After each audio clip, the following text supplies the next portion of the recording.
un incumplimiento eficiente, cuando dolosamente decide incumplir. Y por lo tanto se tendría que ordenar el pago de punitive damages en el caso concreto. ¿Es así? Sí, es así. Hay casos de esta materia resueltos de esa manera y les digo que sí.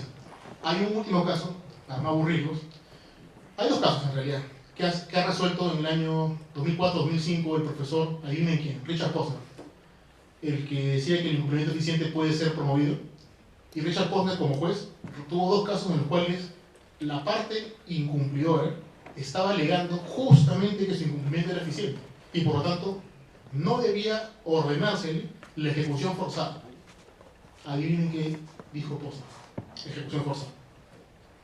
Entonces, lo que dice el libro no se materializa en la realidad, y eso es importante, porque uno tiene no solamente que predicar, sino tiene que aplicar. Gracias.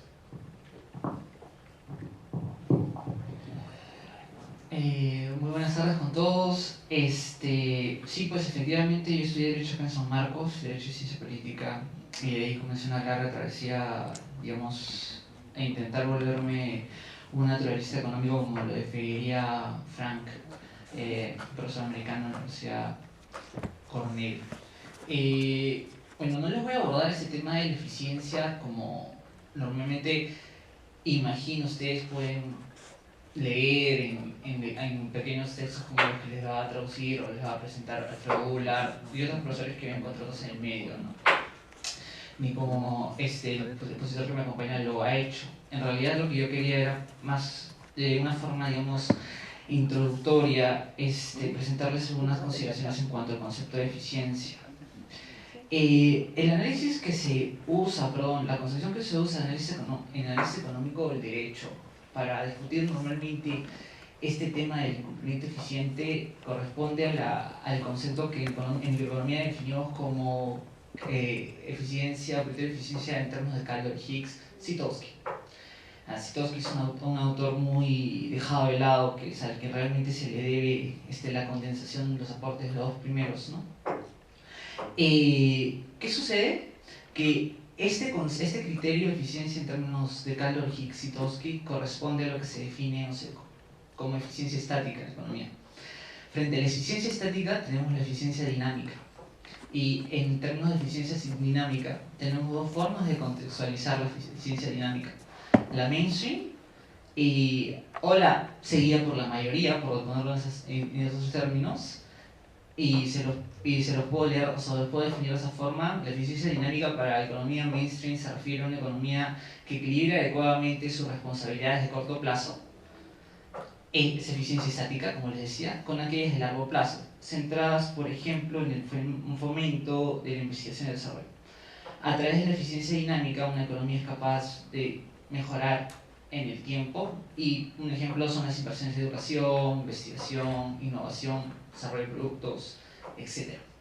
Bueno, frente a este tipo de conceptos tenemos el concepto de eficiencia dinámica en sentido austriaco, que probablemente ha llegado a ustedes a través del profesor Enrique García, que básicamente hace una exposición, una lectura del profesor español Jesús Huerta de Soto, que retomando ciertos lineamientos de economía austriaca, que es una pequeña escuela heterodoxa dentro del mundo de las escuelas de economía, básicamente sostiene que nosotros no podemos hablar de eficiencia si dejamos de lado al protagonista de todo acto económico. Como ellos vienen del cálculo económico, y ese protagonista del cálculo económico vendría a ser el individuo definido como entrepreneur o empresario.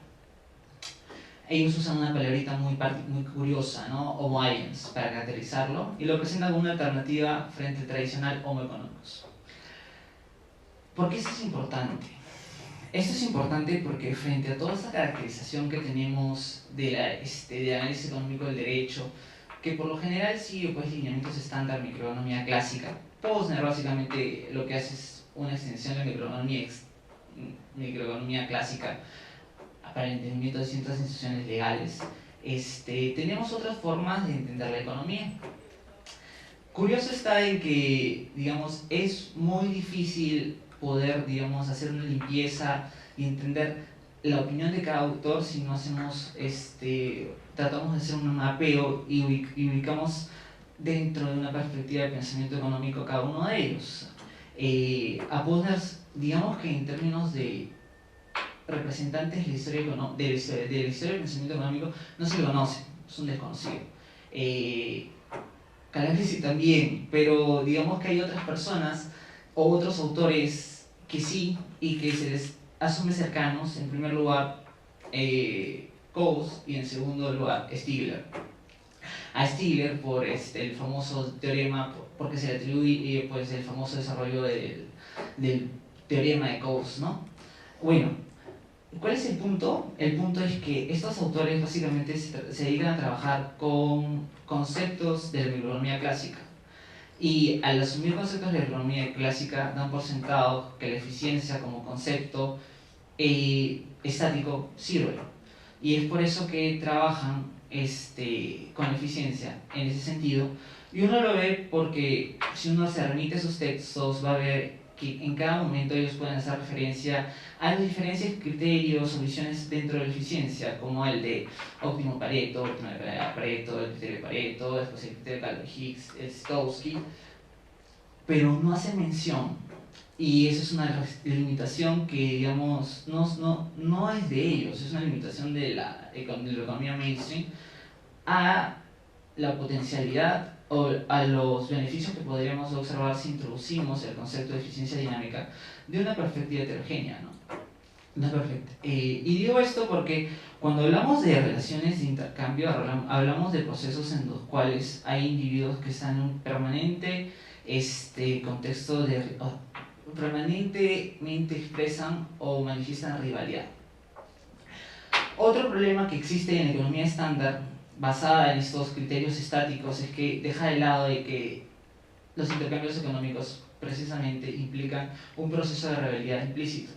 Como Buchanan lo define, nosotros tenemos que ver la economía no como la ciencia de asignación de recursos o casos, tratando de alcanzar eficiencias, ya sea asignativas, ya sea técnicas, ya sea productivas, ya sea redistributivas, etc. Sino tenemos que ubicar la economía como la ciencia del intercambio, donde aparte del intercambio tenemos otro considerando muy importante que es el del arbitraje.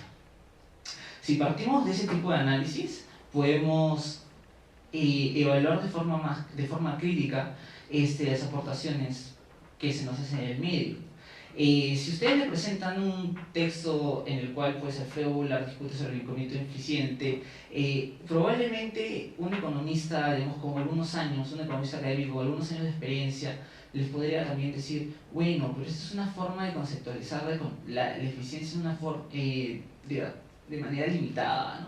¿Por qué no hablar de eficiencia dinámica en un mundo en que cada vez, digamos, se pueden observar fenómenos como la globalización o apertura económica, bla, bla, bla, bla, bla, bla?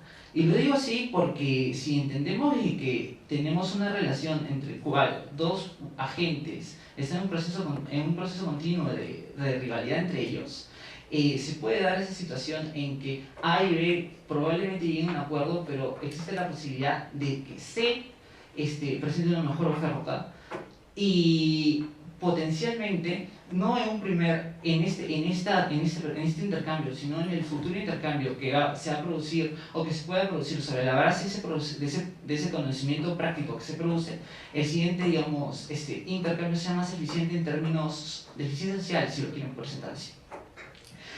Es difícil evaluar un concepto recurriendo a un modelo de equilibrio general. Es difícil evaluar conceptos basados solamente en los dos teoremas de la economía del bienestar, porque básicamente estamos asumiendo de que el mundo puede estar en equilibrio o de que el mundo puede estar en competencia perfecta. En economía hay muchas subescuelas, enfoques y disciplinas que no asumen esa perspectiva. Obviamente se les ha puesto en muchos casos de lado.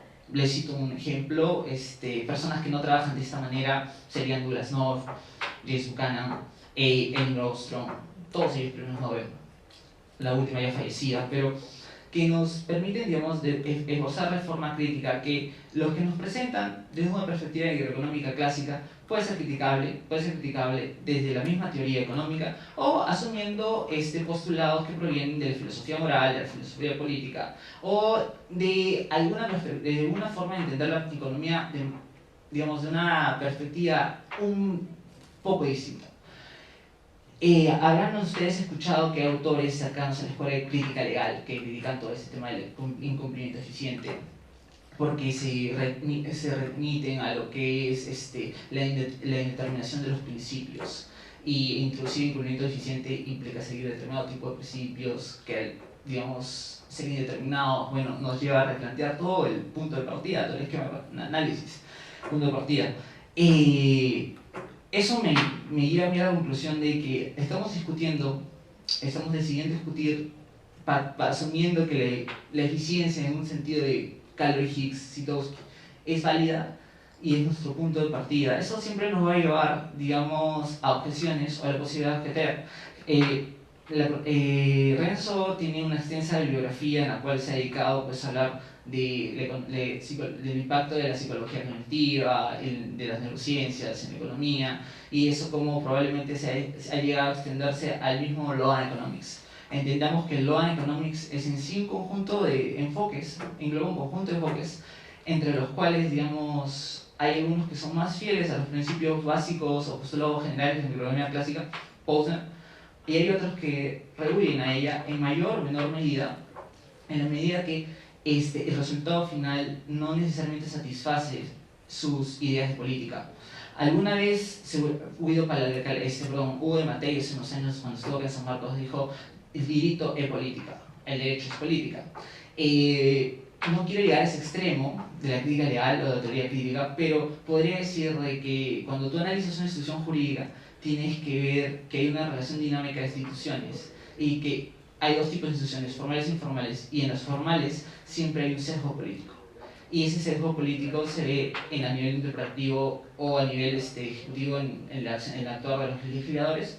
Y en Estados Unidos, bueno, pues digamos, la camiseta que debajo del terno, del sastre, puede usar el juez, ¿no? Obviamente si es un neocon como Posner, vamos a tener determinado tipo de perspectivas. Si es una persona un poco más digamos, de línea liberal clásica, como alguno por ahí que se identifica con la escuela austriaca, tendremos otra forma de concebir, digamos, soluciones.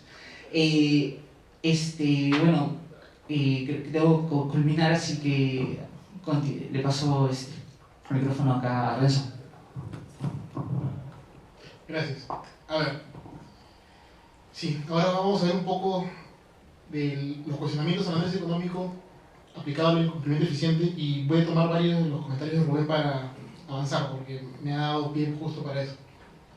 Por ejemplo, él comenta bien el tema de Calory-Higgs y la ecuación de Sitowski. Digamos, Calory-Higgs siempre nos ha dicho, por lo menos a los que estudian análisis económico en pregrado, que hay el criterio de eficiencia de Calory-Higgs, cuando en verdad el autor que hizo la acotación es correctamente Tibor de Sitowski. El texto, cada uno, Calory y Higgs escribieron un artículo, cada uno, el mismo año, el año 1919. Y llegaron a conclusiones similares, pero partiendo de premisas sustancialmente distintas. En el año 22, Sitowski dijo: oye, estos dos están diciendo lo mismo, mejor condensemos. Y salió el criterio de eficiencia de Calory-Higgs, que es básicamente la regla de: es eficiente aquel comportamiento en el cual uno se beneficia y ninguno se ve perjudicado. Esa es la idea sencilla, básica. O eventualmente, y aquí viene una cotación interesante, se beneficia, el monto que se beneficia uno compensa los daños que puedan sufrir el resto. O sea, vale decir, el beneficio resultante es positivo. Sin embargo, y acá es bien interesante y también recojo las críticas de Rubén, es cierto, en el año 60, la década del 60, Friedman discutió precisamente el tema de la eficiencia de Calory-Higgs y demostró, creo que con relativa soltura, de que el criterio de Calory-Higgs violaba un principio básico de las matemáticas, que es el principio de transitividad. Entonces ya desde esa propia regla, el hecho mismo de que se viole un principio, un axioma básico de las matemáticas, este principio, entre comillas, elemental sobre el cual parte el análisis microeconómico, el análisis económico del derecho, ya lo hace discutible per se, porque no puede violar un principio tan sencillo, tan básico. Es cierto, no lo voy a negar, y precisamente por ahí también están algunas de mis críticas ligadas al mainstream del análisis económico del derecho, pero no las voy a tocar el día de hoy, por lo menos. Por lo menos en esta participación, sí en la siguiente. ¿Y por qué cuento todo esto? Porque la idea central económica, desde el punto de vista del análisis económico del derecho, al incumplimiento eficiente es de que el sujeto que está incumpliendo esté en capacidad o aptitud de determinar ex ante que su decisión de incumplir es eficiente. Evidentemente aquí hay un problema, y ustedes ya pueden detectarlo. Está asumiendo dos cosas. Uno, que el que está tomando la decisión, leas el deudor en el esquema básico de Posner, no solamente sabe el costo de la operación, lo cual es evidente que sí lo sabe manifestado en el precio. Sin embargo, lo que sí no sabe es la evaluación subjetiva que tiene el acreedor. ¿Y por qué es importante que sepa en la evaluación subjetiva de su acreedor? Pues en función de esa evaluación subjetiva se va a determinar el daño. El daño no se paga en función de simplemente el precio. Eso sería, en términos sencillos de derecho, eso estoy pagando solamente a lo sumo el daño emergente, no estoy pagando ningún procesante. Y eso es importante, es fundamental, porque si no estoy compensando o estoy tomando dentro del monto indemnizatorio la totalidad del daño o el perjuicio que está sufriendo el acreedor insatisfecho, pues no puedo determinar con legítimas razones que el incumplimiento que estoy realizando es eficiente. Es por esa razón que, en la opinión de una serie de autores, algunos de análisis económico tradicional, otros no tanto, el incumplimiento eficiente es equívoco justamente por esa razón. Porque no puedo y no estoy en capacidad de determinar ex ante si el incumplimiento es o no es eficiente. ¿Y saben cómo se demuestra ello? En términos bien sencillos, para no complicarles la vida. Si ustedes leen en su Código Civil el artículo 1321, el 1321 le dice hasta dónde ustedes reparan los daños producto de un incumplimiento. Ustedes verán que cuando los daños se pagan, si es por culpa leve, únicamente los daños previsibles que sean consecuencia inmediata y directa del incumplimiento. En cambio, si ustedes obran con culpa inexcusable o con dolo, ustedes habrán de reparar no solamente los daños consecuencia inmediata y directa, sino los imprevisibles. Pregunta, ¿los imprevisibles tienen un monto determinado que pueda determinar ex ante el deudor que va a decidir incumplir? No, porque son imprevisibles por definición. Entonces yo puedo determinar mi deudor que voy a decidir incumplir si mi decisión es eficiente o no. No puedo. Es esta razón a los cuales este escenario típico que propone Posner, este escenario del tercero que surge así de las cenizas y plantea una mejor oferta al deudor, es una posición, según esta serie de autores, infantil. No va a suceder. Y si sucediese, el deudor no va a estar en capacidad de determinarlo. Es interesante. Y eso es algo que habría que considerar inmediatamente. Gracias. Bueno, a mí no me queda nada por criticar, salvo tal vez precisar algunas cosas, ¿no? Sucede que todo este tema de cómo nosotros estudiamos el análisis económico del derecho, las falencias devienen de que nosotros estudiamos el análisis económico del derecho esencialmente de forma muy intuitiva. Lo formal sería de que ustedes tengan un curso de introducción a la economía y después un curso de micro, para poder explicarles con un par de gráficas, pues digamos, o hacerle una matriz en la pizarra y explicarles por qué se produce este tema de la pérdida, ¿no? Y para que ustedes mismos se den cuenta de que desde un punto de vista, digamos, de economía política, porque esto realmente colinda con lo que se debería entender como por economía política, es decir, como el estudio de la economía de forma interdisciplinaria a través de la sociología, la antropología, economía, filosofía, etc. No podemos ceñirnos a criterios que son, o alineamientos que son muy de libro de introducción a la microeconomía. bastante limitados, que se dejan de lado a partir del segundo ciclo de economía. Cuando nosotros hablamos de compensar costos, por ejemplo, o compensar pérdidas, podemos decir, sí, podemos compensar en función al costo de oportunidad, podemos compensar en función al precio. Obviamente que sería bastante complejo para un abogado entender una fórmula establecida en función al costo de oportunidad, porque se puede cuantificar el costo de oportunidad. Desde el punto de vista mainstream se puede hacer. Se puede establecer el precio, básicamente el precio vendría a ser una relación en la cual P es igual a CMG, o sea, el costo marginal, ¿no? Dividido entre el costo medio por unidad. Y se puede establecer, haciendo un reemplazo de variables, cuánto podría recibir una persona en que se vuelve perjudicado por todo ese tipo de problemas, ¿no? De que alguien cumplió un contrato. El tema está en que lamentablemente eso requiere una formación interdisciplinaria que nosotros no tenemos. En una clase hace un par de semanas, creo que fue en la clase de Gersi, yo comentaba que por lo menos en la experiencia australiana, que es la que me es más cercana, nosotros cuando hablamos ahora de estudiantes que estudian Derecho, estamos estudiando de personas que van a buscar una licencia de abogado. Cualquiera puede ser abogado. Y resulta pues que esta persona que va a estudiar, va a estudiar sus 12 cursos para tener su licencia de abogado, viene un background de financiero, de contador, de economista, de psicólogo. Y bueno, por la estructura de cómo se enseña ya en la universidad, tiene una buena, formación previa en estadística y en instrumentos cuantitativos y cualitativos, dictados de forma seria. Eso le permite pues hacer números y hacer cálculos por su cuenta, o ir a las tablas. Algo que yo conversaba con Mario Zúñiga Palomino, profesor de la Católica de Análisis Económico del Derecho, es que cuando leía un libro de análisis económico se iba siempre al texto y asumía que los numeritos estaban bien. Y yo le decía que eso estaba mal, porque la parte más interesante son los numeritos, precisamente. Porque muchas veces uno puede presentar un cuadro, un gráfico, y por ejemplo puede partir de teoría de juegos y jugar con la teoría de juegos y tratar de justificar una acción de política pública, y los cuadritos y las gráficas que ha presentado pueden ser totalmente manipuladas y uno está asumiendo que son ciertas.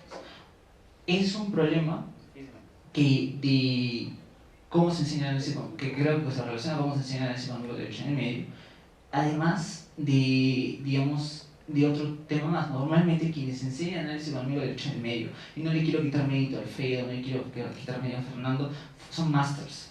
El problema es que normalmente afuera quien puede enseñar análisis económico de derecho es un profesor, y ese profesor tiene probablemente un PhD en economía y un PhD en derecho al mismo tiempo, y tiene las ambas formaciones, y eso le da que el ser profesor y el ser PhD le da ese entrenamiento, ese training en research que el máster no tiene. En los países anglosajones se entiende que es máster, puede ser máster más research o máster por coursework. El que es coursework, los máster en derecho de la mayoría son coursework, no necesariamente tiene que ser una tesina, es decir, no está expuesto a esas reglas de investigación, de la manera que un PhD sí lo está. El PhD formalmente, para poder obtener el grado PhD, puede ser una tesis by research o by publication. Eso está sometido a un jurado calificador y necesitas seguir estrictos procedimientos de investigación. Tienes que probar lo que dices, y eso parte desde cuando escribes. Cada idea tienes que, referenciarla. Puedes referenciarla en texto, puedes referenciarla a través de cuadros, bla, bla, bla, bla. No usas pies de página, lo que resulta muy diferente a lo que normalmente nosotros hemos terminado copiando.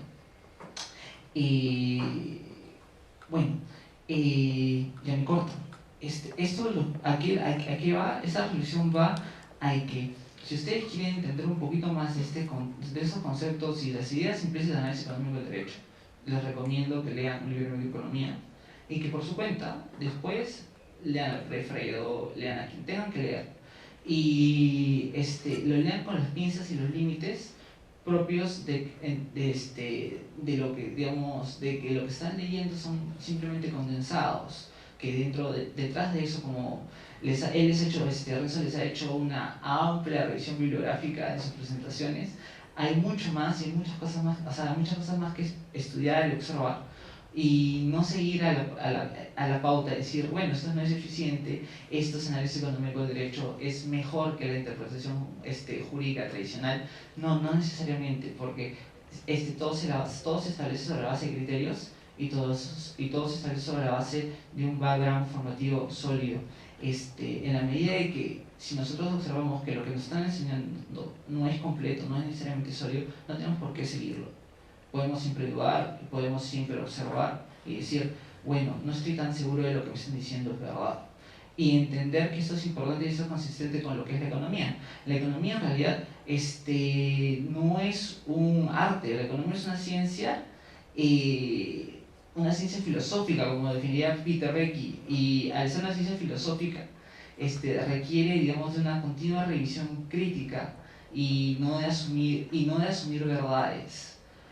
Muchas gracias.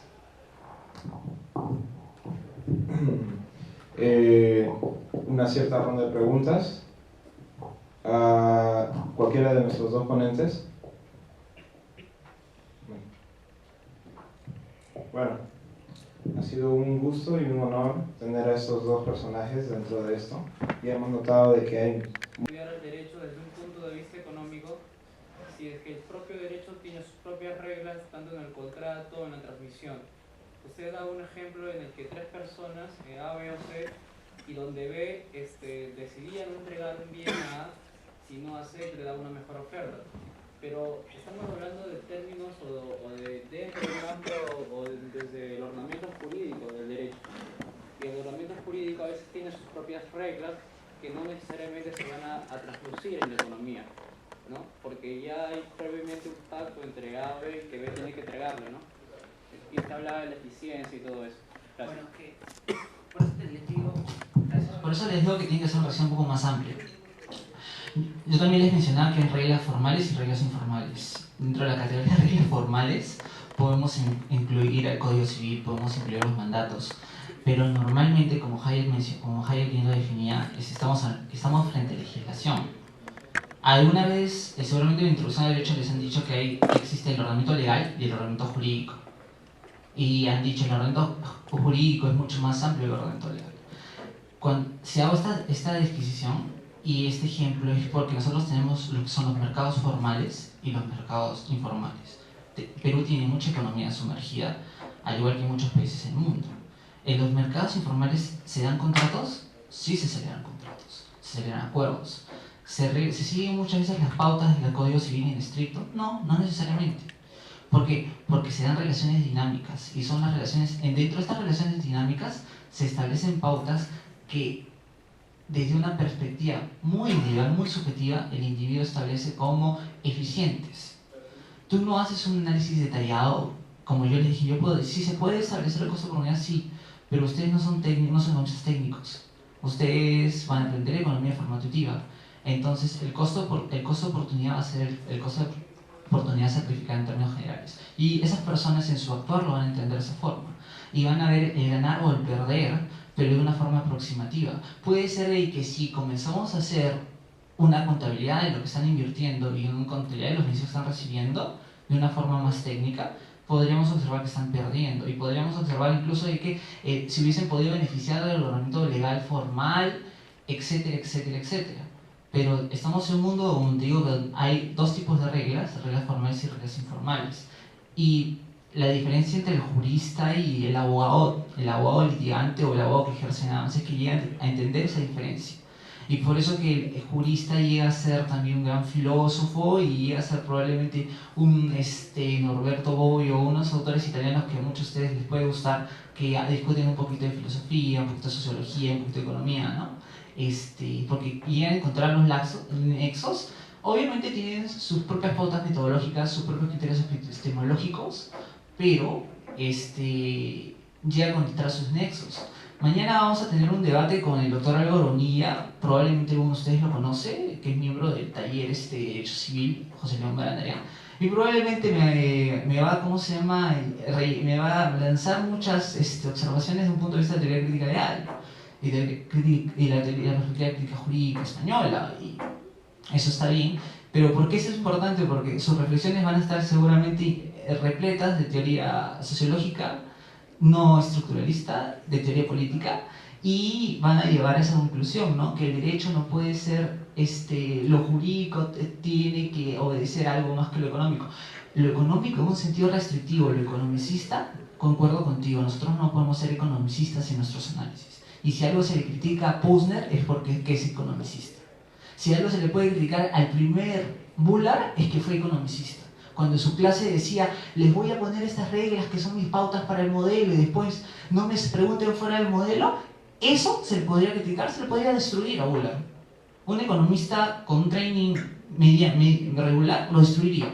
Pero Bullard mismo se ha dado cuenta que con el pasar de los años la experiencia no queda de lado. Y ahora él habla de principios como el de libertad, como de propiedad privada. Para los economistas market orientated, yo no me defino austríaco, me defino market orientated, para nosotros son principios válidos y que sí se verifican de forma general, ¿no?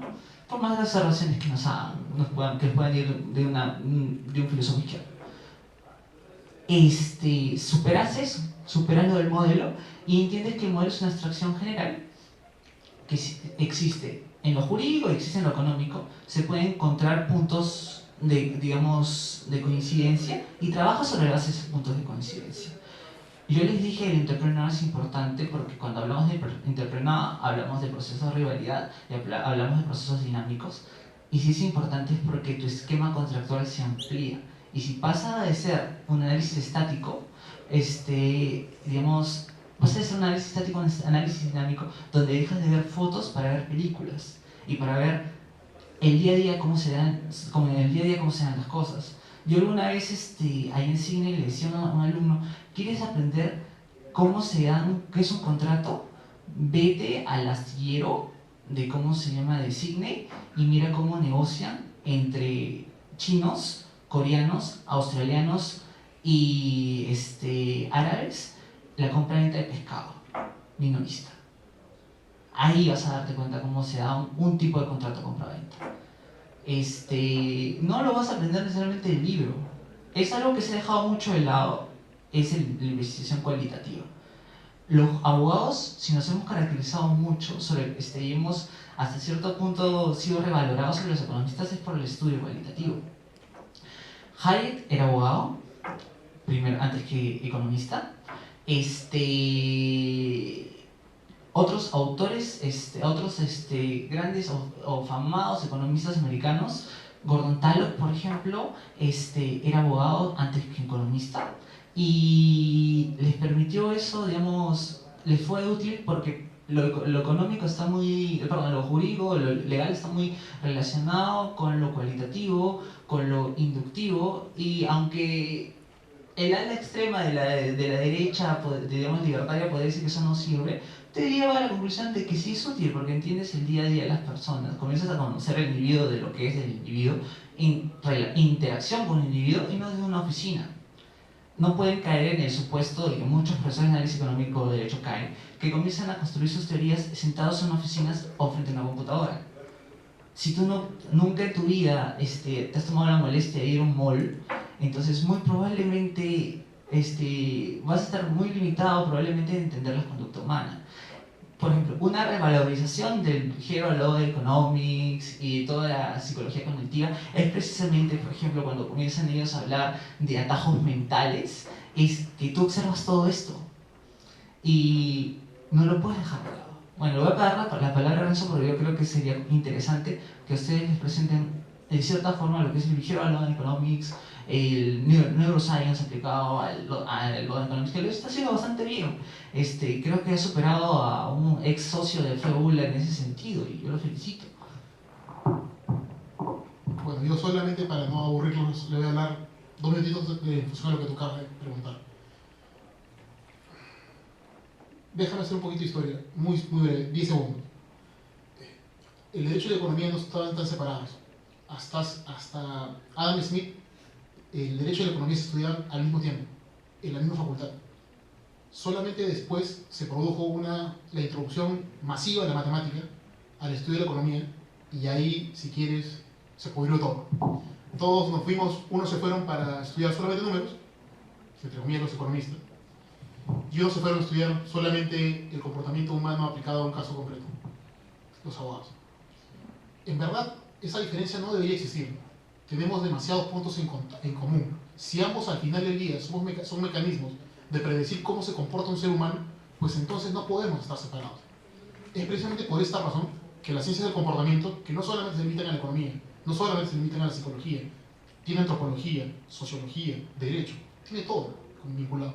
¿Por qué? Porque estamos centrándonos en tratar de entender el comportamiento humano. Y precisamente en función a que ese es nuestro objetivo, yo creo que cualquier método que nos permita centrarnos en esos aspectos es relevante, sea para el análisis del derecho o sea para el análisis de cualquier otra rama de estas ciencias del comportamiento. Para el economista, prestar atención a cómo se comporta un ser humano es fundamental, es por eso que existe el behavioral economics.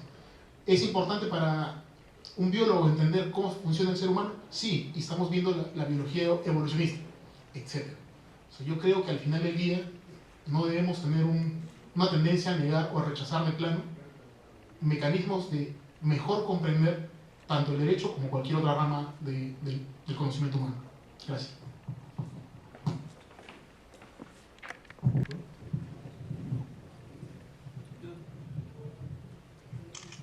Ok, vamos a ver.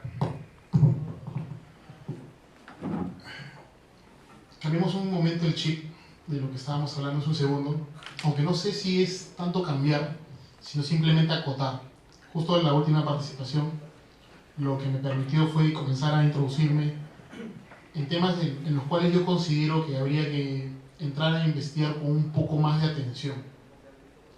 Es cierto lo que decía Rubén, o sea, hay una tendencia, sobre todo en el primer análisis económico del derecho que se introdujo en nuestro país, o sea, la primera oleada, en la cual se tomaba casi como una verdad la idea de que el Homo economicus es tal como se nos describe, cuando en realidad creo que tanto unos como otros sabemos o intuimos que esto no es tan cierto en la realidad. ¿Cómo lo vemos o cómo lo deberíamos ver vinculado el tema del Homo economicus a la contratación? Que creo que al final del día es lo que nos interesa y para lo cual supuestamente estoy aquí sentado.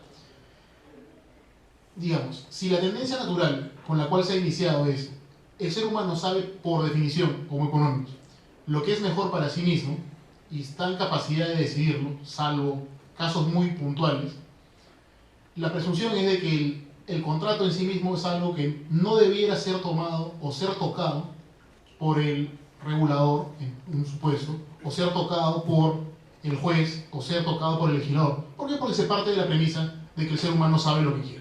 Entonces, aparentemente, esta regla general de la economía es bastante consistente con nuestra idea general de autonomía privada. Creo que ahí no estamos, o no tenemos mayores discrepancias. Sin embargo, la discrepancia comienza a manifestarse cuando uno trata de analizar que, por ejemplo, en materia contractual, uno ve las normas del Código Civil, en particular las del libro de acto jurídico, y encuentra una multiplicidad de supuestos en los cuales el ser humano se puede equivocar o puede ser susceptible a coerción por parte de un tercero, supuesto de dolo o violencia, o en supuestos de que están en el libro de contratos en que vamos a encontrar la figura de la lesión, la excesiva velocidad de la prestación, lo que fuese. En todos estos casos vamos a ver de que ya hay una... Si no está desvirtuando la característica misma de la autonomía privada, sí está poniendo, por lo menos en entredicho, que en algunos supuestos, en algunos casos muy concretos, el ser humano puede tener todo el incentivo de realizar un buen contrato, pero por razones, sea de ignorancia racional, sea por supuestos en los cuales él simple y llanamente no está en capacidad de procesar la información o no está en capacidad de llegar a una regla que sea consistente con su propio mejor interés, ¿a qué nos llevaría esto? Pues a admitir que hay supuestos en los cuales la intervención externa, legal, por ejemplo, se encuentra justificada.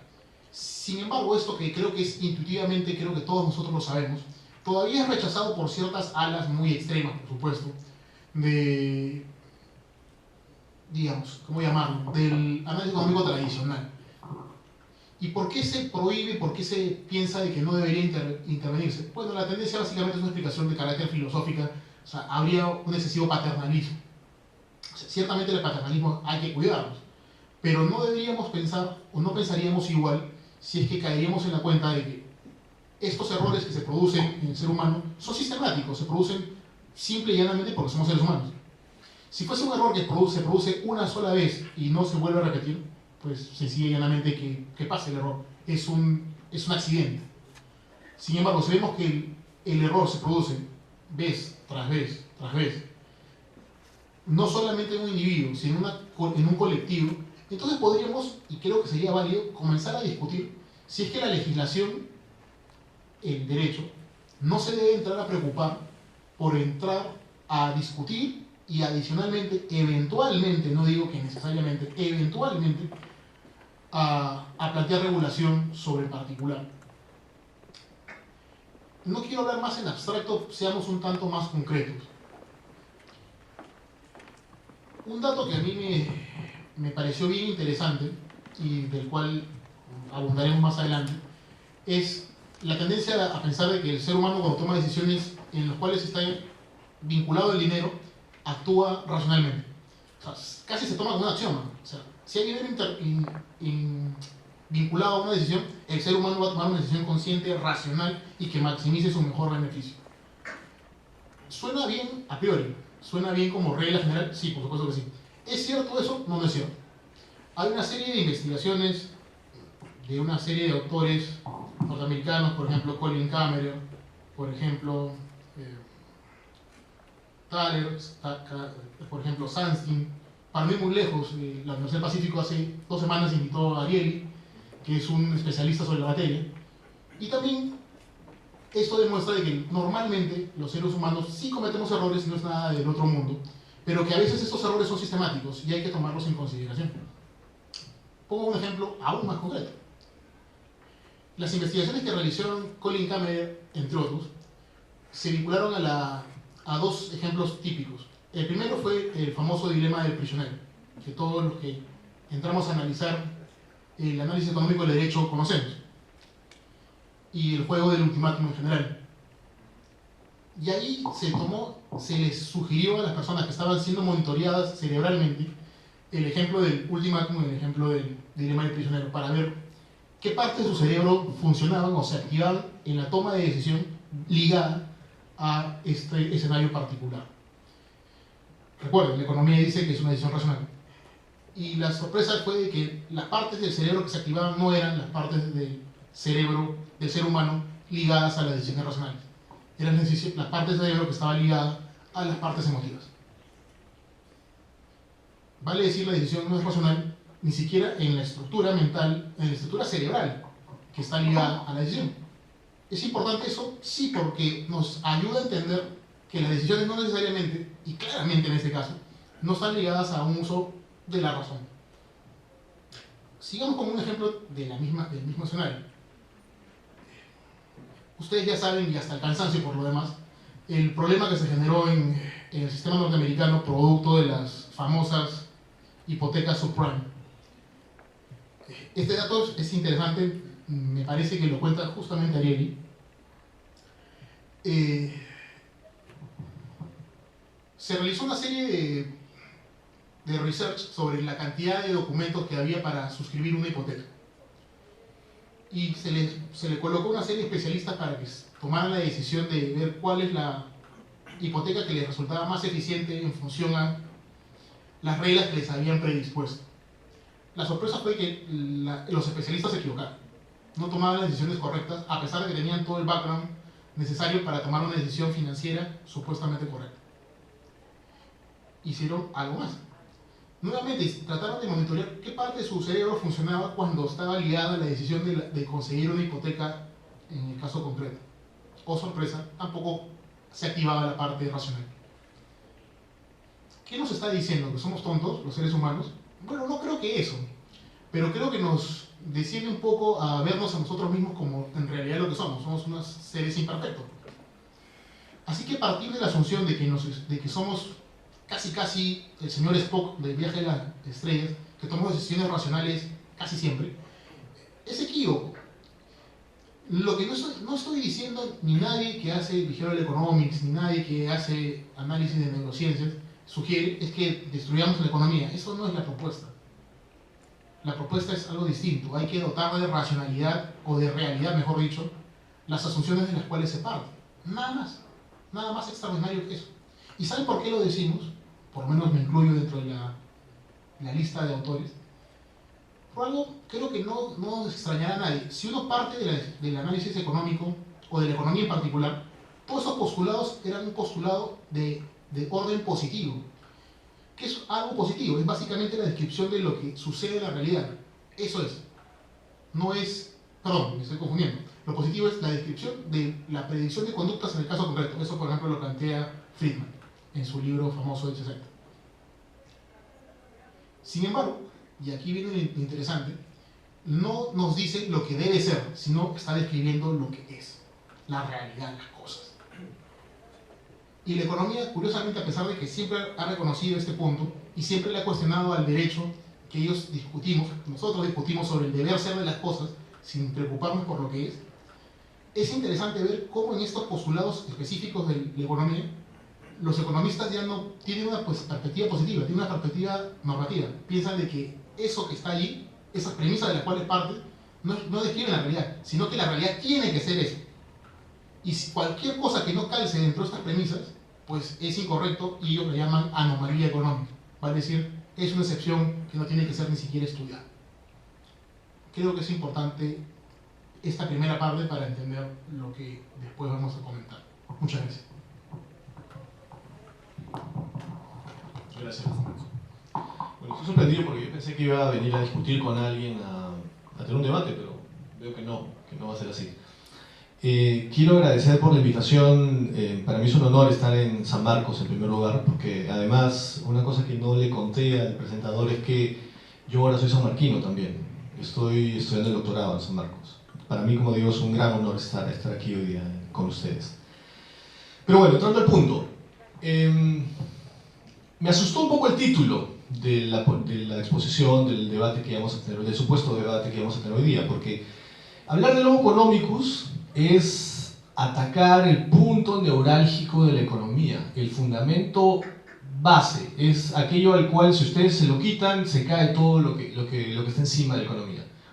La economía es una ciencia que más o menos tiene 250 años, se entiende o convencionalmente se considera que Adam Smith es el padre de la economía, y en sus textos él es el que plantea este tema de lo que se llama después racionalidad o se llama el hombre maximizador.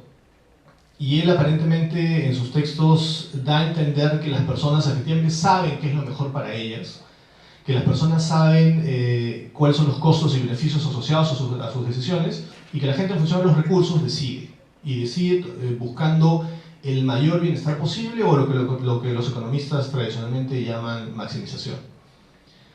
¿Qué es lo bueno de la economía? Y les cuento por qué yo personalmente hago análisis económico del derecho, porque yo estudié derecho en una universidad tradicional, en una universidad donde tradicionalmente lo que se enseña es doctrina. Y llegó un momento en que me di cuenta que lo que estábamos planteando era, el derecho fundamentalmente normativo, trata de cambiar la realidad, trata de decir cosas, trata de inducir a la gente qué cosas debe hacer. Pero lo que es muy débil el derecho, y creo que hasta ahora la mayoría de abogados no se dan cuenta de eso, es que el derecho es muy débil en plantear una teoría de la conducta humana. El derecho no dice por qué la gente actúa o no actúa de determinada manera.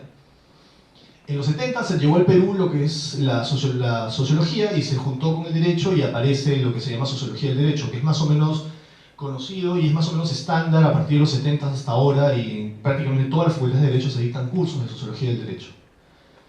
Algo similar ocurrió, pero ya no en los 70, sino mucho más tardíamente en los 90 con la economía. En el Perú, a pesar de que el análisis económico del derecho en el mundo se empezó a enseñar a finales de los 60 y en los 70 y después se ha popularizado en todo el mundo, en el Perú llega a comienzos de los 90 más o menos. Y a partir de ahí se ha ido expandiendo.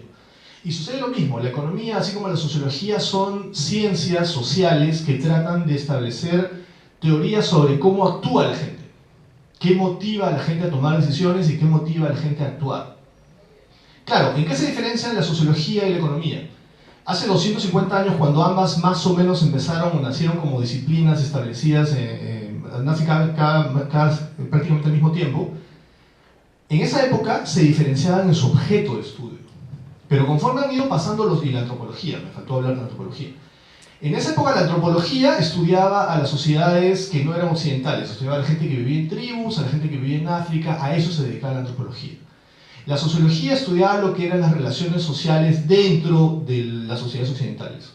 Y la economía se dedicaba, su objeto tradicional era la oferta, la demanda, la producción, los precios. Pero ¿qué ha pasado de 250 años hacia atrás hacia acá? Lo que ha ido pasando es que estas tres disciplinas se han mezclado. De hecho, hoy día ustedes pueden hacer economía y su objeto ya no es el objeto tradicional original. Por eso la economía lo que ha hecho es meterse a estudiar el sistema jurídico. A lo que llamamos análisis económico del derecho no es otra cosa que la economía tradicional o la vertiente tradicional estudiando o teniendo como objeto el sistema jurídico. Y la estudia bajo sus propios principios, bajo sus propias teorías y bajo su propia metodología. Es exactamente lo mismo que hace la sociología. ¿Qué es lo bueno de estas disciplinas? Sobre todo la economía, que los economistas nunca se quedan, a diferencia de los abogados. Nosotros como abogados tenemos mucha reverencia al pasado y a los maestros. Es usual que cuando uno escribe un artículo o escribe una tesis, cita a fulano de tal, que es del autor tal, de tal libro, y generalmente cuanto más antiguo es, pareciera que más autoridad tiene. Los economistas hacen exactamente lo contrario. Los economistas, la gente que hace doctorados en economía, parte de su ilusión, de su trabajo y de su objetivo es más bien cuestionar y destruir lo que han hecho sus predecesores. Eso para ellos es una forma de honrar a sus predecesores, si quieren, a sus maestros.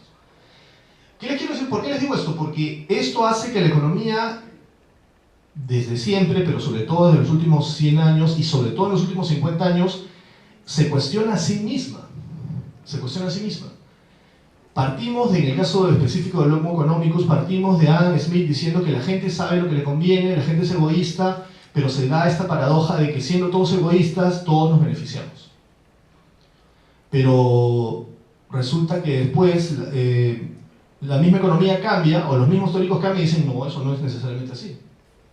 Ustedes encuentran, por ejemplo, Nash, y además eso salió en una película de Hollywood, famosa la escena, en donde lo que se establece es que si todos buscáramos nuestro propio interés, nos terminamos afectando todos.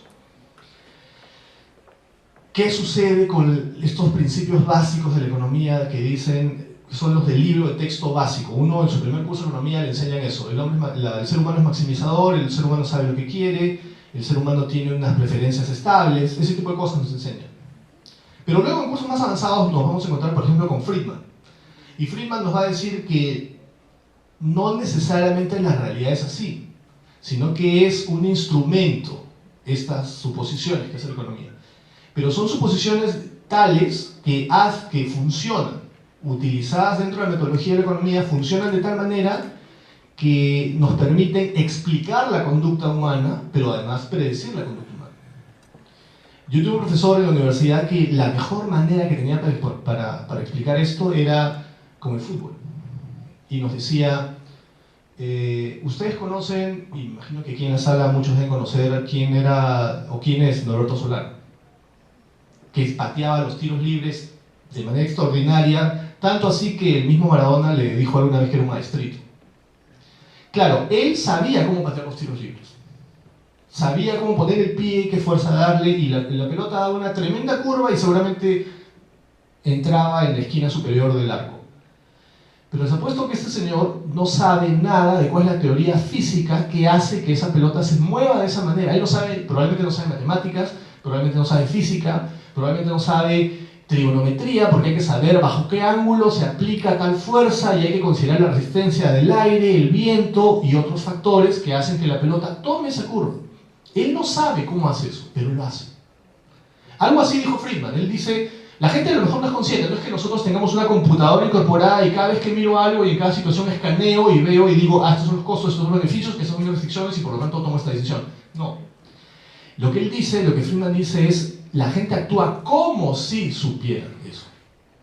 Y esa es la herramienta fundamental de la economía, y la economía en los últimos 40 o 50 años se basa sobre eso. Y sigue avanzando sobre eso. Pero aún así, en los últimos 20 o 25 años hay corrientes que ya están cuestionando eso y Renzo les ha mencionado. Por ejemplo, el tema de la neuroeconomía, que dice que la gente no necesariamente actúa siempre, ni siquiera actuando en su propio interés, sino que se equivoca. Otra corriente dice que lo que la gente tiene, si tiene racionalidad, y la pone además así en condicional, y dice, si tiene racionalidad, esa racionalidad es limitada. Porque nunca vamos a poder procesar todos los datos que nos da la realidad. Y dejo otros comentarios para la segunda vuelta. Pues algo parecido que con la comparación con Rubén. Voy a aprovechar lo que dice Juan José para proseguir y así avanzamos a algo más interesante todavía. Es cierto, las corrientes de behavioral economics, digamos, un poco menos extremas, porque también como en toda corriente hay posiciones y posiciones, dicen que si hay racionalidad, la racionalidad es limitada. Digamos, ahí me permito hacer una acotación técnica, que seguramente Juan José también conoce. La racionalidad es acotada, o sea, la racionalidad limitada es un término que utiliza Herbert Simon en el 50, pero que él mismo después cambia para decir que la racionalidad no es limitada, o sea, no es limited rationality, sino es bounded rationality. Y la cambia precisamente por Se ha una... popularizado la traducción de racionalidad limitada. Claro. Por eso le digo. Claro. Y es importante la diferencia. ¿Por qué? Precisamente porque cuestionamos varios puntos o varias premisas de la argumentación del Homo economicus tradicional. Si es que se parte de la idea de que siempre sabemos lo que es nuestro mejor beneficio, entonces sería complicado afirmar o entender cómo un ser humano actúa en contradicción con su propio interés en el corto plazo o en el largo plazo. Por ejemplo, cuando uno realiza un delito, lo hace en contradicción con su interés a largo plazo. ¿Por qué? Porque en el corto plazo puedo conseguir y ser exitoso en el delito que haya querido realizar. Pero en el largo plazo es altamente probable que me van a atrapar. Y cuando me atrapen, pierda absolutamente todo, incluida la libertad, la vida, etc. ¿Cómo es posible entender esta contradicción? Si lo que me interesa no es estar bien en ese momento, lo que me interesa es estar bien a futuro y por siempre y para siempre. Entonces, ¿cómo es posible entender esta discrepancia entre conductas? Y hay que entender precisamente las cosas que mueven a cada ser humano. Y eso es interesante. A ver, es cierto que el nombre Behavioral Economics puede dar la tendencia de que es una corriente eminentemente económica, cuando en realidad es lo contrario, es una corriente eminentemente psicológica que se ha ido introduciendo en la economía. O sea, los que hacen Behavioral Economics son fundamentalmente no los economistas, sino los psicólogos. Que dentro de su grupo de trabajo y de investigación tengan economistas es una discusión aparte. Por ejemplo, Starsky y Kahneman, que son tal vez los que inician esta tendencia, ellos ambos son psicólogos. Los que estaban abajo, los que hacían los números, entre comillas, o la demostración matemática de lo que ellos demostraban, ellos eran los economistas, entre ellos precisamente Thaler. ¿Y por qué es importante todo lo anterior? Porque puede tener, y de hecho se manifiesta en regulaciones distintas. En la primera participación les comentaba sobre la tendencia de que nos equivocamos, incluso, y las decisiones racionales vinculadas, por ejemplo, la toma de una hipoteca, no son tan ciertas. Y adivinen que uno de los miembros que hace Behavioral Economics, que es el profesor K. Sunstein, fue nombrado como SAP, entre comillas, regulatorio del gobierno de Obama, y a través de él, colocado en ese puesto, lo que él promovió fue lo que se llama Plain Vanilla Mortgage, o sea, las hipotecas sabor a vainilla. O sea, para no complicar una existencia, había tantos tipos de hipotecas, no, simplifiquemos, que haya solamente unas pocas. ¿Para qué? Porque al tener menos opciones, es más probable que el consumidor tome la decisión correcta.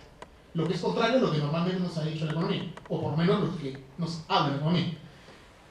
¿Y eso sirve? Sí, por supuesto que sirve. Significa que algunos de los axiomas básicos de los cuales partimos nuestro análisis, incluso jurídico, no son tan ciertos, debemos cuestionarlo. O sea, cuando uno estudia temas de competencia, ligados estrictamente a la contratación, dice, no, tiene que haber la mayor cantidad de ofertantes posible, porque eso va a significar unas mejores condiciones para el consumidor. Eso es falso. Hay pruebas empíricas que lo demuestran. Muchas veces, a mayor opción, peor es la decisión del consumidor. No digo que desaparezcamos la competencia, eso sería una tontería. Pero tampoco es que hay que tomarlo como un principio fundamental y que no puede ser materia de discusión. Allí está el punto. ¿Y por qué estas acotaciones? Creo que al final ambos coincidiremos que tenemos que analizar el caso concreto. No tenemos que entrar a decir las cosas son así y santa palabra. Lo que tenemos que analizar es si caso por caso el individuo estuvo sometido a un sesgo específico, si estuvo sometido a una presión específica que hizo que superara su análisis racional. ¿Qué sucede? Por supuesto que sí. Por ejemplo, una figura típica que se estudia en contratos y que viene a cuento es la figura de la lesión. Y ya saben la discusión enorme que se ha generado sobre la posibilidad de explicar la lesión en términos sea económicos, sea jurídicos. Pues bien, hay estudios que te demuestran, desde el punto de vista de la economía, que la decisión de ese sujeto, en ese caso concreto, es de tal naturaleza que difícilmente se puede tomar como racional. ¿Y por qué es importante esto en función de la discusión sobre la lesión? Porque una de las tendencias más tradicionales justamente sobre la lesión, por ejemplo la del sistema portugués, es considerar que este vicio, que este supuesto es un vicio de la voluntad, así como el error y así como el dolo. ¿Y por qué se ríe esto? Precisamente porque sería coincidente con la idea de que no estamos tomando una decisión racional, porque la decisión racional supuestamente es que yo sé o puedo determinar mi mejor interés es hacer la mejor decisión posible. En cambio, nuestra decisión específica por política legislativa no considera la lesión como un vicio de la voluntad, sino ligarlo más a un tema de valoración económica. Y entonces ahí viene la poca posibilidad de justificar económicamente la figura tal como está regulada.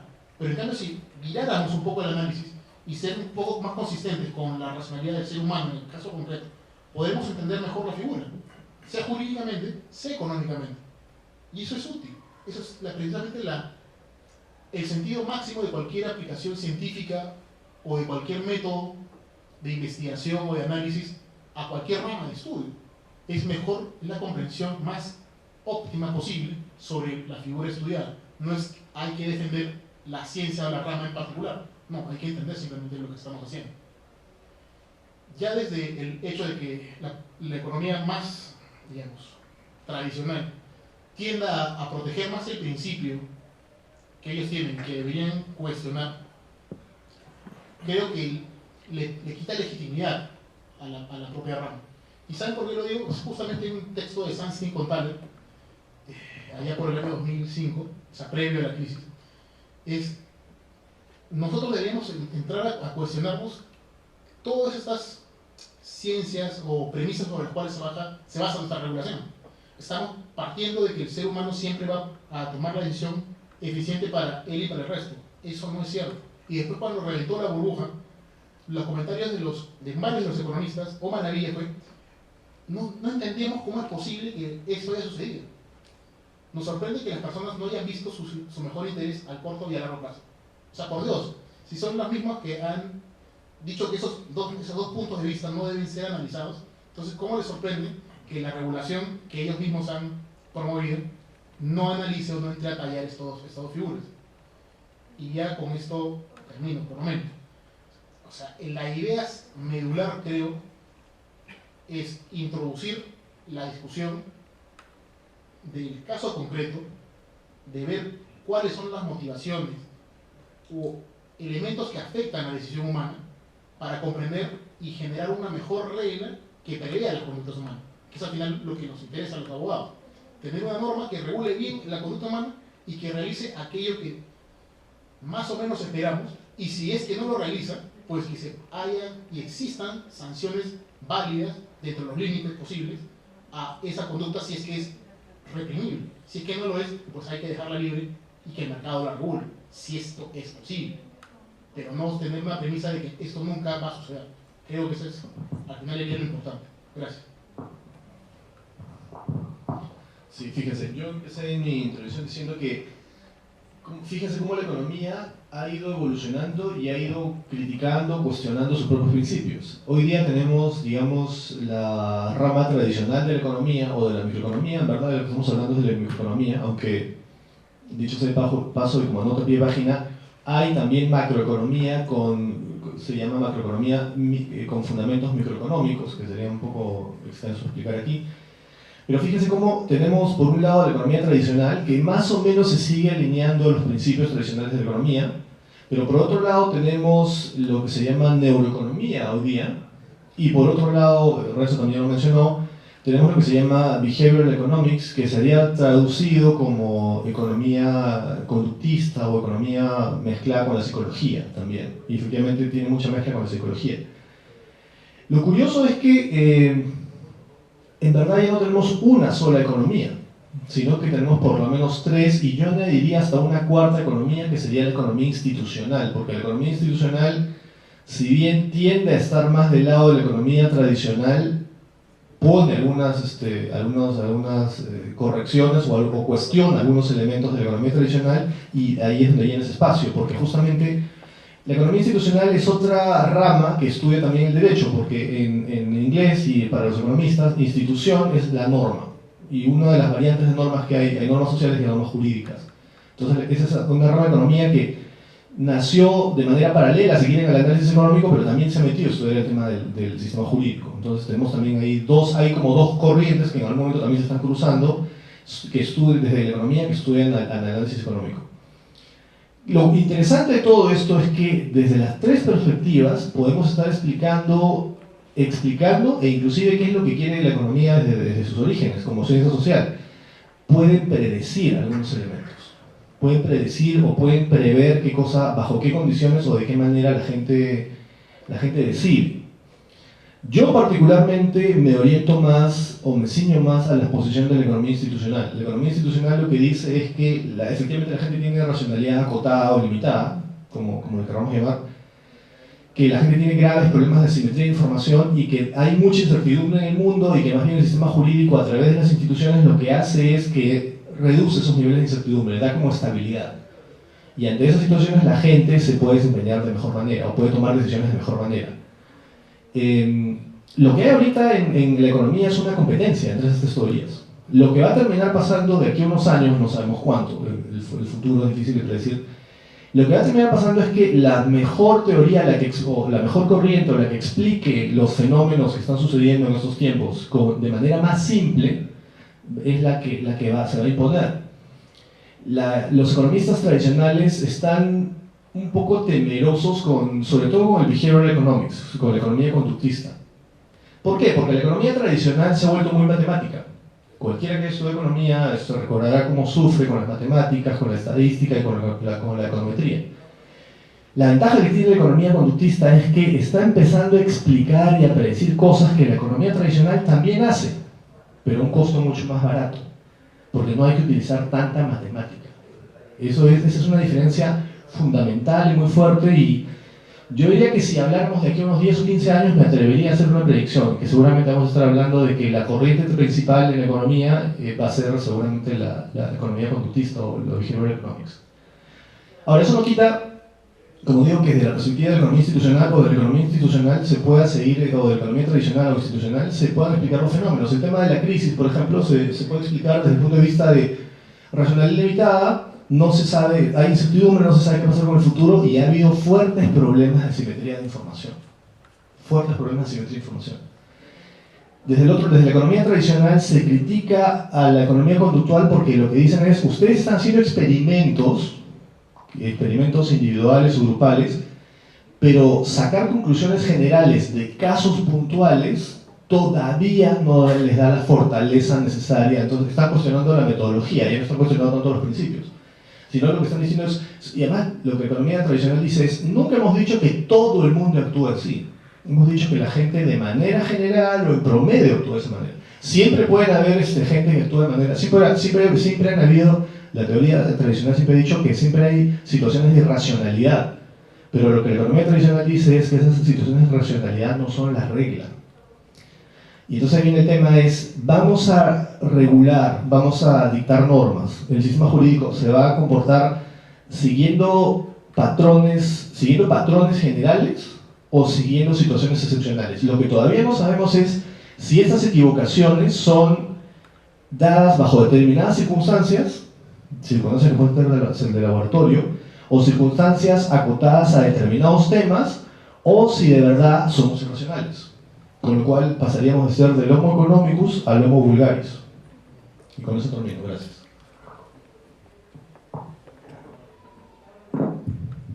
Bueno, a pedido de los espectadores que están acá, y en especial al mío, Me gustaría pedirle una ronda más a cada uno de ustedes, si es que pudiese, profesor Renzo.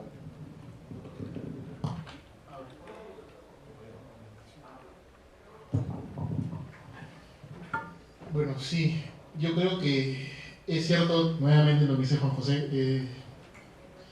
No por nada, volvamos a Thaler un segundo.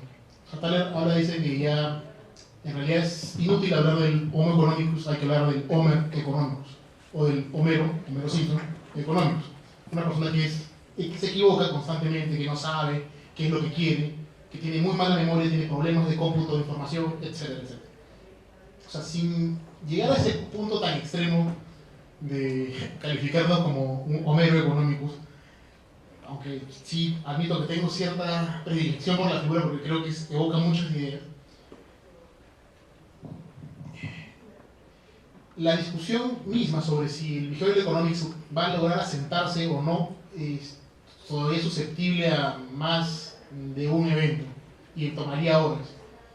Yo solamente quiero recordar comentarios específicos que a mí me llamaron la atención cuando comencé a investigar el tema. O sea, si uno va a los 80s, va a encontrar un texto de Posner en el cual le dice: el futuro de la economía es el behavioral economics. Sorprendentemente. Después vuelves a buscar a Posner y vas a encontrar un texto del 2006 en el cual dice: el behavioral economics no sirve. Es más, no es técnico, no es científico, etc. O sea, es curioso. O sea, cómo en 20 años, que es posible que cambie, pero es posible, obviamente, que cualquier persona cambie de opinión, pero que cambie de opinión de manera tan marcada, a mí, honestamente, me llama la suspicacia. Porque uno podría decir, cuando la rama está todavía incipiente, la alienta, pero cuando se le vuelve una competencia seria, la critica y la quiere dejar a un lado. ¿Es una posibilidad? Sí, ciertamente que es posible que eso sea uno de los motivos de Posner.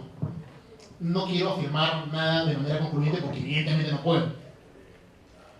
Pero lo que sí quiero admitir y lo que sí quiero llamar la atención es que, quieras o no, el behavioral economics se está sentando en incluso la legislación. Se he puesto casos concretos en los cuales la legislación norteamericana está dando reconocimiento expreso vía uno de los promotores más importantes del behavioral economics, como Carl Sunstein, a reglas específicas para simplificar el derecho o para hacerlo de la manera más probable que los seres humanos tomen decisiones óptimas o correctas. Yo creo que como vocación o como objetivo es digno de destacar. Yo creo, y aquí justo uno de los textos que últimamente he estado revisando, que justo el que tengo aquí de Rachninsky, tiene dos textos precisamente sobre el behavioral economics que a mí me parecen interesantes, además de uno de Russell Korobkin, que justo dicta en NYU, diciendo que en verdad estas críticas que muchos autores del mainstream le realizan al behavioral economics en realidad son más imputables a los propios promotores del behavioral economics que a un argumento correcto de la contraparte. ¿Y saben por qué? Porque los que hacen behavioral economics, por lo menos hasta hace unos años, se han centrado mucho en la enumeración de sesgos y de heurísticas en las cuales comete el ser humano, pero no se han centrado en colocar reglas específicas con vocación de generalidad para solucionar casos concretos. Evidentemente, si es que no pongo reglas generales, al abogado que necesita reglas generales poco le va a importar. Y si además al economista, al cual también estás contradiciendo, no le das una regla buena que sustituya el paradigma con el cual se han ido manejando en los últimos 50 años, pues es evidente que van a rechazarlo. O sea, yo creo que no hay que ser genio para ver que la crítica parezca válida, y como que creo que lo es. Sin embargo, también hay que destacar que en los últimos 5 años probablemente, ya ha habido una tendencia a cambiar esa perspectiva de los seguidores del behavioral economics y están planteando reglas específicas.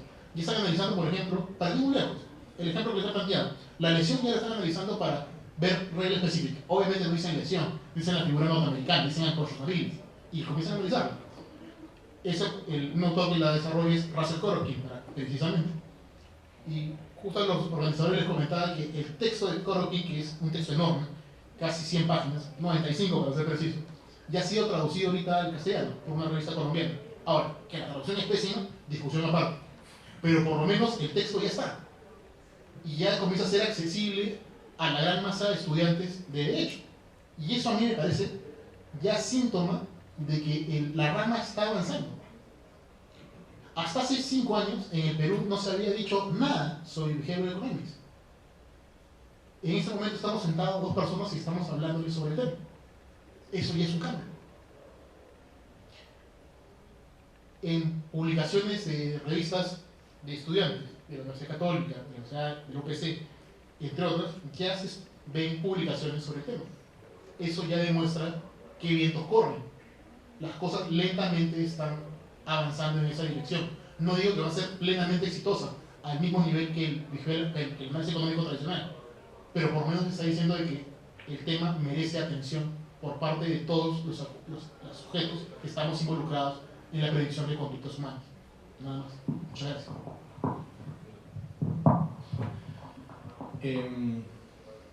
Me parece curioso, ¿verdad?, que estamos hablando de economía institucional, economía tradicional, behavioral economics o economía conductista en una facultad de Derecho en un país donde todavía hay una fuerte resistencia al análisis económico del derecho.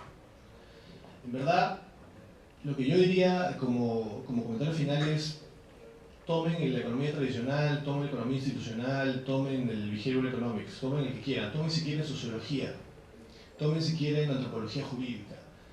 La convicción que yo tengo es que el derecho tradicional como está, la dogmática tradicional como está, no nos dice nada, no nos sirve, en verdad. Claro, nos sirve para ser operadores, para saber que el artículo 35 concuerda con el 42 y que esto no contradice la Constitución. Sí, para esa parte operativa nos sirve. Pero si queremos hacer política jurídica, o sea, si queremos dictar reglas, si queremos mejorar nuestro sistema jurídico, si queremos hacer que la regulación, que las normas que dictamos sean mejores y nos lleven a niveles más altos de, llámenlo bienestar si quieren, llámenlo felicidad también si quieren, la cuestión es que queremos estar a mejores niveles de los que estamos. Para esas discusiones necesitamos de otra disciplina, el derecho solo no sirve. Utilicen el que más les guste, utilicen la sociología, la antropología o la economía en las variantes de las que hemos estado hablando. Pero es importante eso, es importante que discutamos bajo qué patrones o bajo qué condiciones las personas deciden, y en función a eso hagamos reglas. Y en función a eso, después, si es que somos magistrados o tenemos que decidir casos concretos y tenemos que aplicar las normas, utilicemos también esas herramientas. Eso es simplemente lo último que yo quisiera decir. Gracias.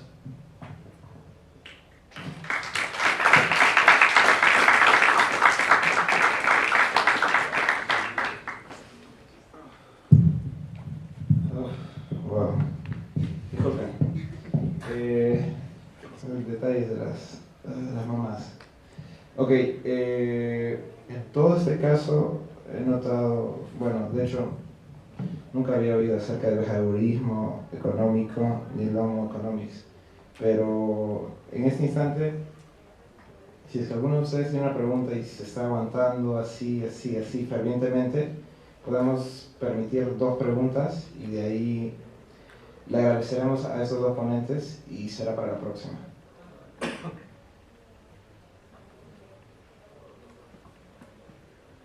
Perfecto, aplausos. Muchas gracias. Bien. Buenas noches. Bueno, los organizadores nos han desafiado, ¿no?, a polemizar. No sé si polemizaremos, eso ya es para mí una incógnita. Lo primero quizá que tengo que aclarar, bueno, es la jurisprudencia, es el título, ¿no? Es la jurisprudencia, la cuestión, fuente del derecho, es pregunta. Pero en específico es sobre los precedentes vinculantes del Tribunal Constitucional. Entonces, como yo tengo una posición crítica sobre estos llamados precedentes vinculantes, debo partir de lo que no soy crítica, ¿no? Yo creo que la jurisprudencia es un gran e importantísimo factor del derecho. Yo creo que representa el derecho vivo y nadie puede prescindir de las razones por las cuales los jueces resuelven en un sentido o en el otro. Ese es mi punto de partida. De hecho, uno de los periodos más felices de lo que poquito que he escrito es cuando he escrito comentarios a sentencias de la Corte Suprema o de otras. Lamentablemente, mi experiencia, si bien me daba mucha felicidad, podía extraer muy poquito de esas sentencias. Y casi todos son críticas, ¿no? Partiendo de esta premisa, vamos a lo que nos convoca. Yo no creo que sea fuente del derecho. Yo creo que la labor de los jueces no es crear normas, no es su labor, sino recrearlas, es decir, aplicarlas al concreto y muchas veces con toda con todo lo que significa una norma muerta que está en la fuente normativa que es fundamental, que es la ley. Estaba hablando en el casos civiles fundamentalmente, ¿no? Recrearla en el caso para hallar la solución. No creo que sea fuente. Cuando uno la hace fuente se crean muchos problemas, ¿Qué es lo que creo que ha ocurrido cuando, particularmente desde el 2004, cuando el legislador tuvo la ocurrencia de establecer un artículo 7 en el Código Procesal Constitucional, señalando que el Tribunal Constitucional en sus sentencias pueden establecer, ¿no?, que parte de ellas constituye, no sé cuál es la frase que usar, pero precedente vinculante con efecto normativo, una cosa así.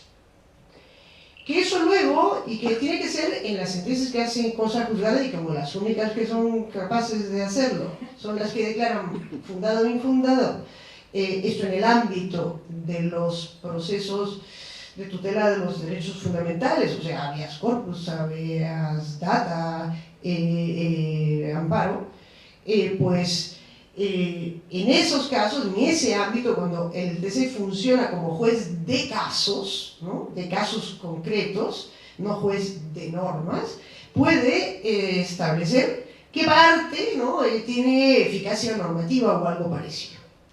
Bueno, esto tiene lugar a que inmediatamente desde que entró en vigencia el CPC, el Código Procesal Constitucional, pues el TC interpretar aquello significaba que pudiera establecer como precedente, o este rótulo de precedente vinculante, cualquier cosa menos de lo que yo creo que deba ser un precedente.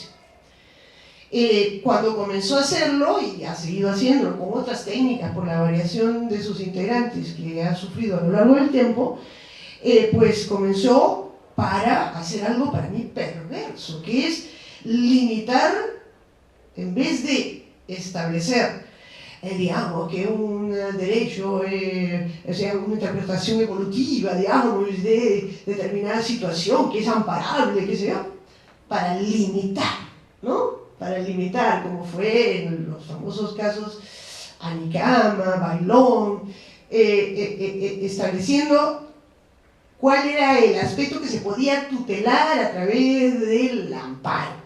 Es decir, para restringir, y con efectos catastróficos, ¿no? Porque determinó que eso que él dijo, ¿no?, este es el precedente vinculante, se aplicará ya pasado mañana, apenas esto se publique, ¿no? Apenas se publique, y eso conllevó a que miles de casos que estaban pendientes pues se remitieran a los juzgados, que ya no iban a ver verlo a través del amparo, sino al contencioso administrativo, al laboral, etc. Y sobre todo el contencioso administrativo, y eso pues realmente era cualquier cosa menos un precedente. Y así ha seguido haciéndolo en muchos otros casos. Hay algunas cositas que efectivamente podrían ser considerados precedentes de las 40 y tantos que han hecho, porque efectivamente son, en buena cuenta, la regla del caso. En algunos, pero realmente son contaditos. Porque un precedente es lo que el intérprete, no el juez, extrae de una resolución. Extrae la regla aplicada para resolver el caso, ¿no? Eso es la famosa en la terminología que viene de los ordenamientos anglosajones, la famosa, ¿no?, ratio decidendi. Él lo extrae, si esto se ha decidido así, por eso. En realidad casi todo lo que ha establecido el TC bajo el rótulo de precedente vinculante para todo el universo es cualquier cosa menos la regla del caso. Es más, normalmente no tiene nada que ver con el caso. Y ni siquiera es algo como los dichos de pasada, ¿no?, los obiter, dicho de pasada, sino son verdaderas órdenes que se dan a todo el mundo, a todos, vinculantes para todos los poderes públicos y para todos, que deben ser seguidos. Es decir, se utilizó el artículo 7 y se sigue utilizando el artículo 7 en buena cuenta para dar directivas generales y abstractas que muchísimas veces tienen poco o nada que ver con el caso, y fundamentalmente lo que están es transformándose, utilizando sus resoluciones para legislar. Para legislar. Tiene más la pinta de directivas que lo que sería en cualquier parte del mundo un presidente. Bueno, está en realidad, pienso, a años luz. El precedente es la regla que se extrae de un caso resuelto, que podría ser la misma regla aplicada en un caso subsiguiente, que es algo que hacen los intérpretes, los que interpretan, que no son los propios jueces. Por lo tanto es algo que no sé si en otras partes del mundo habrá pasado, pero es algo que me parece absolutamente inédito y desde mi punto de vista absolutamente inconstitucional.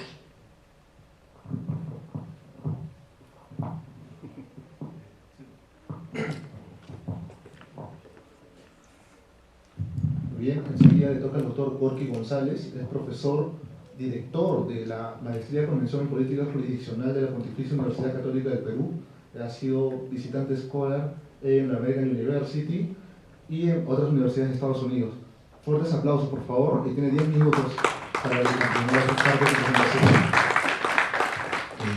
Donde guste. Bueno, sí, ante todo quiero agradecer la oportunidad de compartir con ustedes algunas ideas y el honor de estar acompañado, quizás inmerecidamente, de la profesora Eugenia Ariano. Va a ser sinceramente muy difícil debatir con ella, puesto que se trata de una autoridad en el tema que hoy nos convoca, y yo trataré simplemente de soltar algunas ideas que probablemente puedan sugerir, antes que una confrontación, una reflexión en común, compartida. Para comenzar, yo creo que estoy completamente de acuerdo, y este podría ser un buen punto de partida con la profesora Eugenia Ariano respecto de la perspectiva crítica que tenemos que plantearnos como punto de entrada cuando se trata de entender y comprender el derecho, y en particular cuando se trata de aquilatar el significado que adquiere la jurisprudencia, y en particular la idea de precedente en el caso peruano. Existe una extraña forma a través de la cual el precedente ha ingresado en el ordenamiento jurídico peruano, y pues uno no puede sino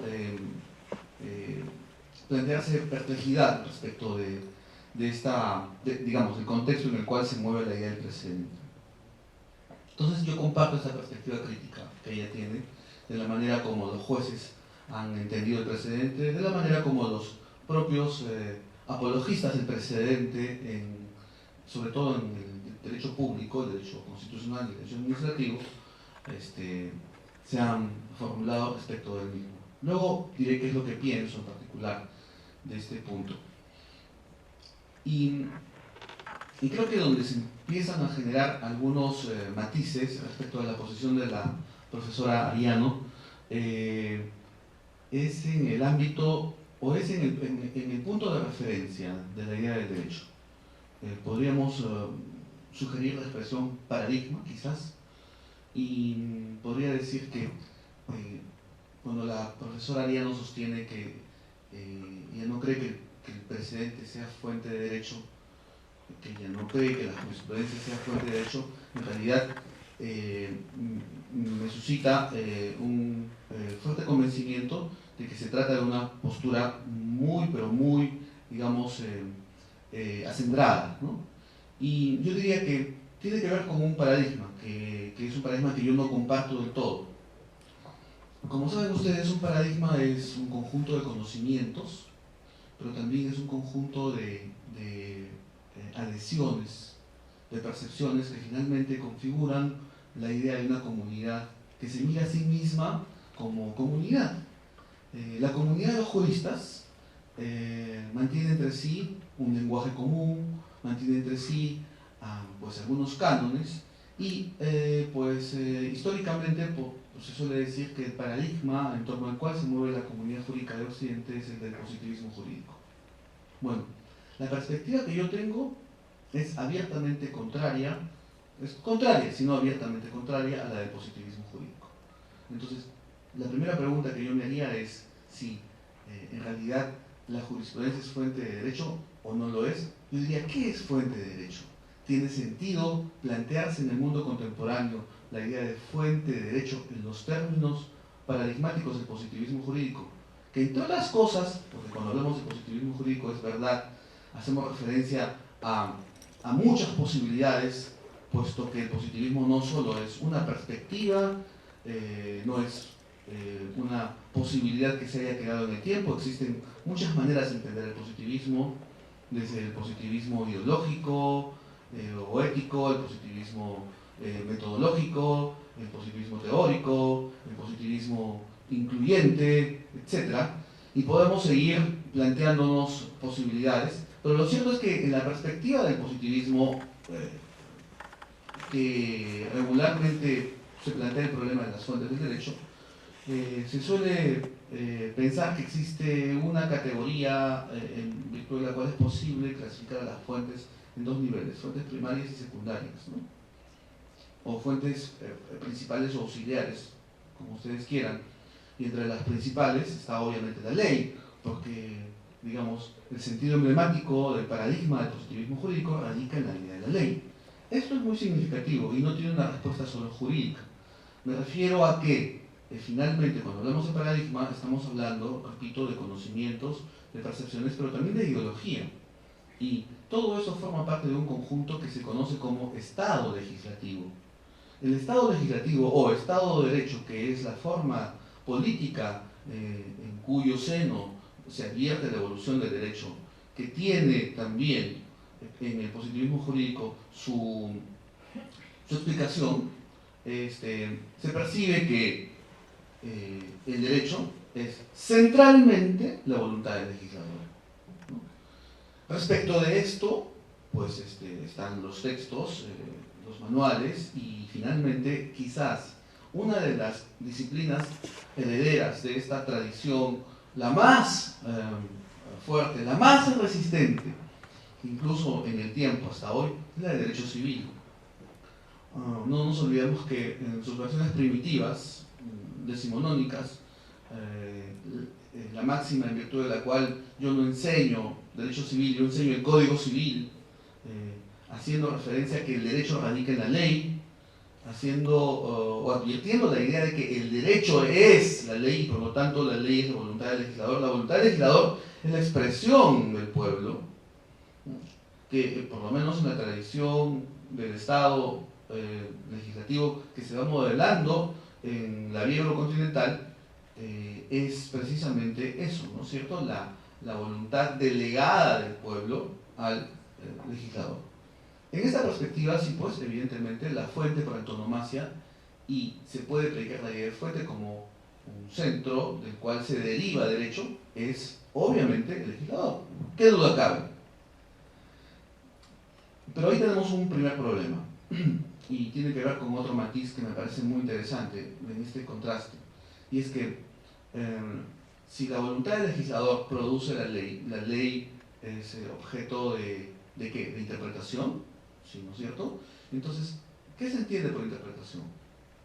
Una posibilidad es decir, yo interpreto para aplicar y la interpretación quiere decir no otra cosa que desentrañar, es decir, extraer el sentido, contenido y alcance de la norma en el texto normativo. Esa es una definición seguramente correcta y ajustada al paradigma del que estamos hablando. Pero existe otra posibilidad de entender la interpretación, que es la posibilidad que entiende que el derecho es un producto cultural, que entiende que el derecho es el resultado de la interacción de las comunidades y que entiende que el derecho no se agota en la ley y que entiende que el derecho, incluso el contenido, las reglas de derecho producidas por el legislador, es susceptible de ser interpretado y que la interpretación se define como acto de atribución de significado. No la primera definición, que es yo extraigo del texto. No. En el segundo esquema de definición de interpretación, la interpretación es un acto de adscripción, es una operación intelectual, de la misma manera que en el primero, pero en este caso no estamos pensando que el derecho está contenido en el texto. El texto, el papel, es una cosa, el derecho es otra cosa. El derecho es el resultado de un proceso de argumentación que involucra tener presente el dato fáctico respecto del cual vamos a predicar derecho. Esto corresponde a otro paradigma, que no es el del positivismo jurídico seguramente. En este segundo paradigma, la gran pregunta tiene que ver con, ¿y tiene sentido seguir predicando la idea de fuentes del derecho principales y auxiliares? ¿Tiene sentido?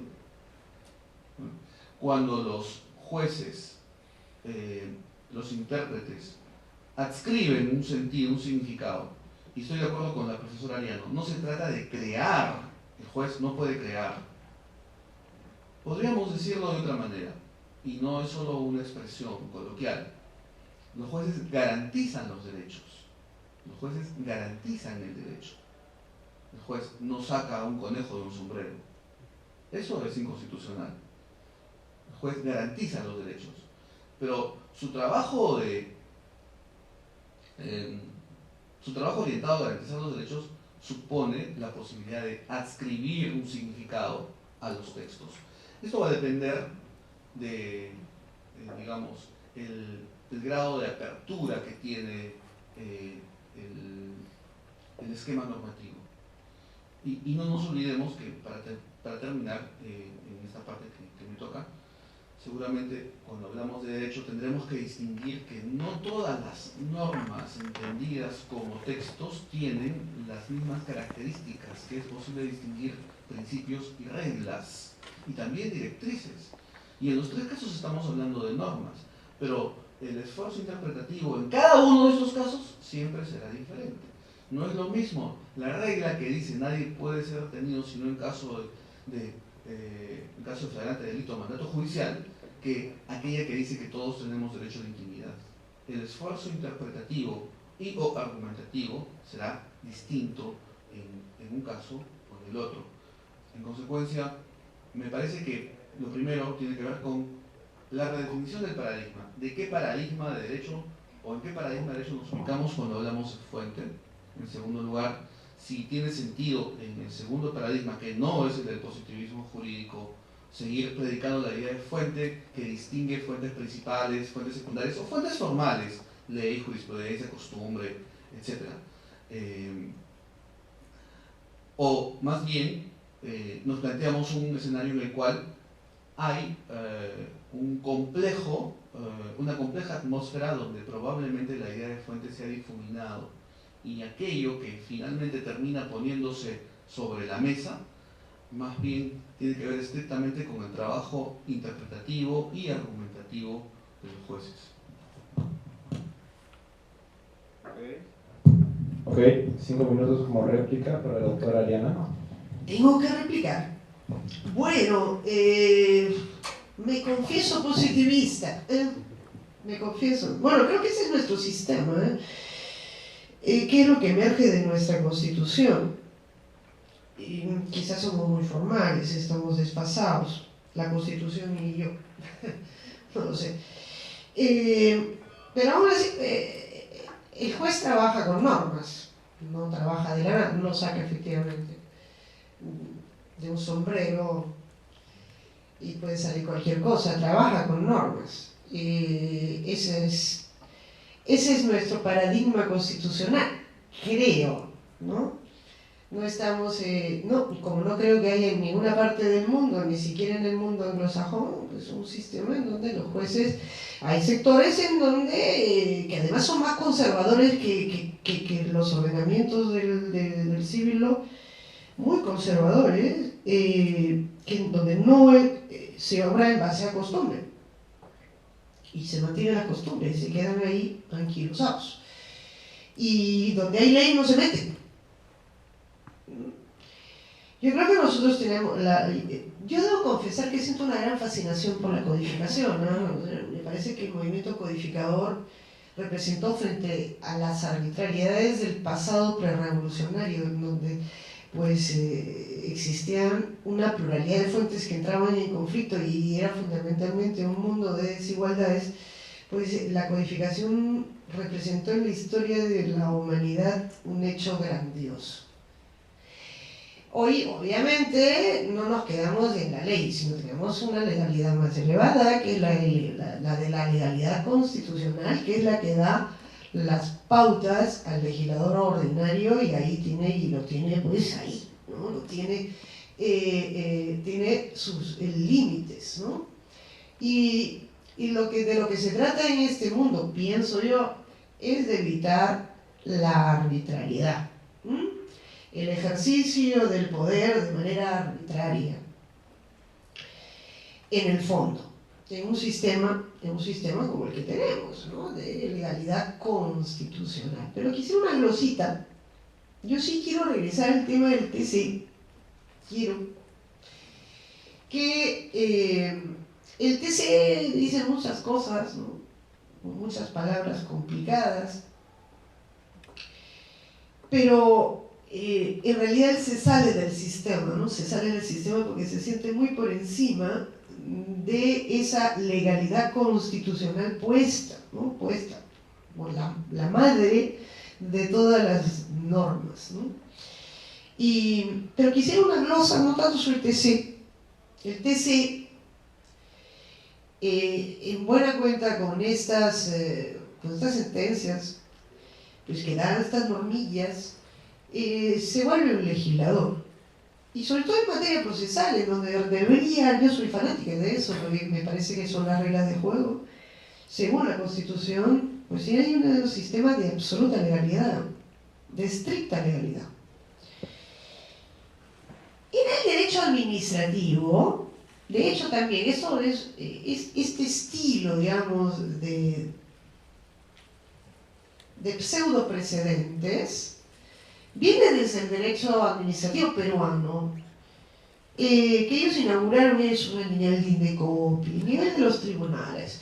Debe establecer al final precedente vinculante tanto, ¿no? De observancia obligatoria, porque se puso en la ley del procedimiento administrativo general, como obra de estos tribunales administrativos. Pero la situación es completamente distinta.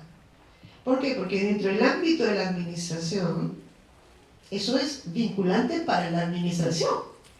Y en la administración, la cabeza la administración se basa en un principio jerárquico, y la cabeza sí puede darle órdenes a los que están abajo. Y entonces si dice, esto se hace así, ¿no? Porque es un sistema jerarquizado, la organización de la administración. Lo que no puede ocurrir fuera de la administración. Y si es que un órgano que está puesto para evitar las arbitrariedades, como es el TC, que está puesto para tutelarnos frente a las vulneraciones o amenazas de nuestros derechos fundamentales, o está como órgano de control de la constitucionalidad, o sea, como freno para el legislador, ¿no? Para ponerle el freno al legislador cuando se va y viola la Constitución. Que él se sienta que puede hacer lo que ha hecho es lo que a mí me parece cuestionable, que sin embargo a mí me parece cuestionable, pero ya van tantos años que ya las resistencias, si algún momento las hubieron, ya casi no las hay. Entonces ya se vuelve, ya las hemos aceptado, ¿no? Hemos terminado la gran masa, pero ya esto ya está instalado y uno tiene que convivir en un sistema que con estas introducciones de subrepticias de normas generales y abstractas a través de un mecanismo que no es el constitucionalmente establecido, que es lo que desde mi punto de vista, más allá de el paradigma, mi paradigma es el Estado constitucional de derecho que manda la Constitución peruana, ¿no? Y es en el que debemos movernos, y es el que me parece que queda comprometido con estas salidas pseudo legales que nos han puesto y que, repito, nos estamos mal acostumbrando. Y una cosa quería decir, que me lo escribí para no olvidarme: yo no soy ninguna autoridad de nada. No me gusta serlo, tampoco. No me gusta ser autoridad. No me gustaría serlo y no lo soy. Y menos que nunca en este tema. Si he venido es porque gentilmente me invitaron. Es más, este tema me perturba. Y me perturba mucho. Y me perturba me perturba siempre, por eso me gusta el espíritu revolucionario francés. Me perturba la tiranía, cuando hay tiranos dentro de un Estado, que haya alguien que se crea superior a todo el mundo, ¿no? Supremo, que sea primero autoproclamado y luego el propio Congreso le pues es el supremo intérprete, porque eso que no hay nadie por encima, ¿no? Eso es algo que me choca, que es lo que yo siento que ocurre cuando se recurre a estos instrumentos incautamente puestos por el legislador del Código Procesal Constitucional. 5 minutos de réplica. Sí, bueno, rápidamente. A ver, entonces, en el hilo de lo planteado, y me parece que la idea del paradigma del positivismo jurídico podría terminar siendo no del todo consistente con la idea de un Estado constitucional, en la medida en que precisamente lo que se cuestiona de manera histórica, a partir de la Segunda Guerra Mundial, por ejemplo, en el caso de la Europa continental, y también es verdad que el primer Estado constitucional está pensado a partir o alrededor de lo que significa el nacimiento de la República en los Estados Unidos de América, luego de la Revolución de 1776. Al punto que hay juristas comparatistas que sostienen que en los tiempos actuales existen más puntos de convergencia que de diferencia entre, digamos, las dos grandes tradiciones, ¿no? Jurídicas. Pero decía entonces que si seguimos el hilo de lo que significa la evolución histórica del Estado, luego de los grandes cambios que se producen como toma de conciencia de la importancia que adquieren los derechos fundamentales en Europa continental, luego de la Segunda Guerra Mundial, con la Constitución italiana, con la con la Ley Fundamental de Bonn, con la Declaración de los Derechos Humanos, entonces podemos llegar a la conclusión de que, en efecto, una de las cosas que se cuestiona, entre otras, es precisamente la teoría del derecho. Y la teoría del derecho es la teoría que gira en torno a la perspectiva, digamos, recorrida del positivismo jurídico. Entonces, hasta cierto punto, sí, pues, el positivismo jurídico puede entrar, y de hecho entra en fractura, entra en colisión con la idea del Estado constitucional. La constitucionalización del ordenamiento implica, entre otras cosas, aceptar una de las cosas que el positivismo, si quieren ustedes, teórico, no acepta, que es la tesis de la separación, que es una de las tesis fundamentales del positivismo jurídico, entre moral y derecho. La moral no entra al derecho. El derecho no se ocupa de la moral. Muy bien. Pues bien, a partir de el reconocimiento de la importancia de los derechos fundamentales y de la redefinición de los mismos, ya no solamente como derechos inherentes, ¿no? Ojo, sino más bien como exigencias morales, sujetas a su conformidad jurídica. A partir de ese momento, entonces, es claro que el positivismo jurídico entra en colisión con un modelo que hace agua por todos lados, ¿no? Aunque no lo quiera reconocer, ¿no? Porque finalmente, si ustedes leen la teoría pura del derecho de Kelsen, la de 1960, encontrarán que Kelsen contiene dentro de su propia teoría esto que los propios positivistas reconocen como inconsistencias epistemológicas. O sea, algo así como dispararse a los pies, ¿no? La aceptación de la costumbre, el aceptamiento de la costumbre contra el ejen, ¿no? Y una serie de consideraciones más propias de quien empieza a aceptar la crítica, pero se mantiene con la idea de que es posible establecer esta separación. Entonces, me parece que este es un primer aspecto luego de lo dicho, ¿no? Que el positivismo jurídico puede resultar en colisión con la idea de un Estado constitucional y que la teoría del derecho, la teoría constitucional que deriva o que en todo caso habría que sustentar y plantear en el mundo contemporáneo para el caso peruano no es necesariamente aquella que se deriva del positivismo jurídico. No digo que no sea, pero digo no necesariamente, ¿no? Entonces, y parece que es más consistente plantear una propuesta que surja de reconocer el impacto que adquiere la idea de los derechos como exigencias morales y por lo tanto la incorporación de la moral en el derecho, frente a lo cual el positivismo dice pocas cosas, ¿eh? Cuando las dice tiene que hacer mucho esfuerzo y no sé, pónganse a pensar en Ferraioli, por ejemplo, ¿no? Entonces, ese es un primer aspecto el que quería remarcar luego de lo dicho.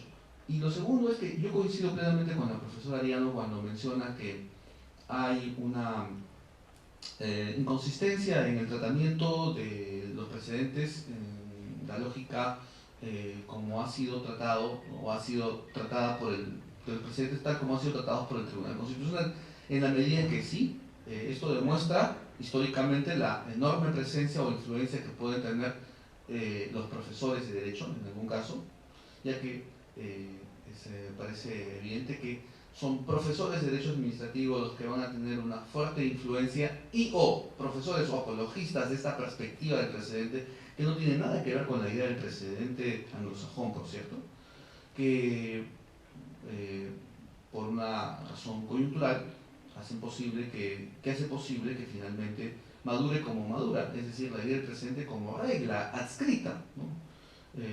Esta expresión que dice pasamos de la boca de la ley del siglo XIX, el juez boca de la ley a la boca del precedente, es una metáfora que describe muy bien el significado dramático de lo que esto trae como consecuencia y que contradice, entre otras cosas, pues un modelo constitucional donde se respete la independencia de los jueces, donde se respete la propia imparcialidad, etc.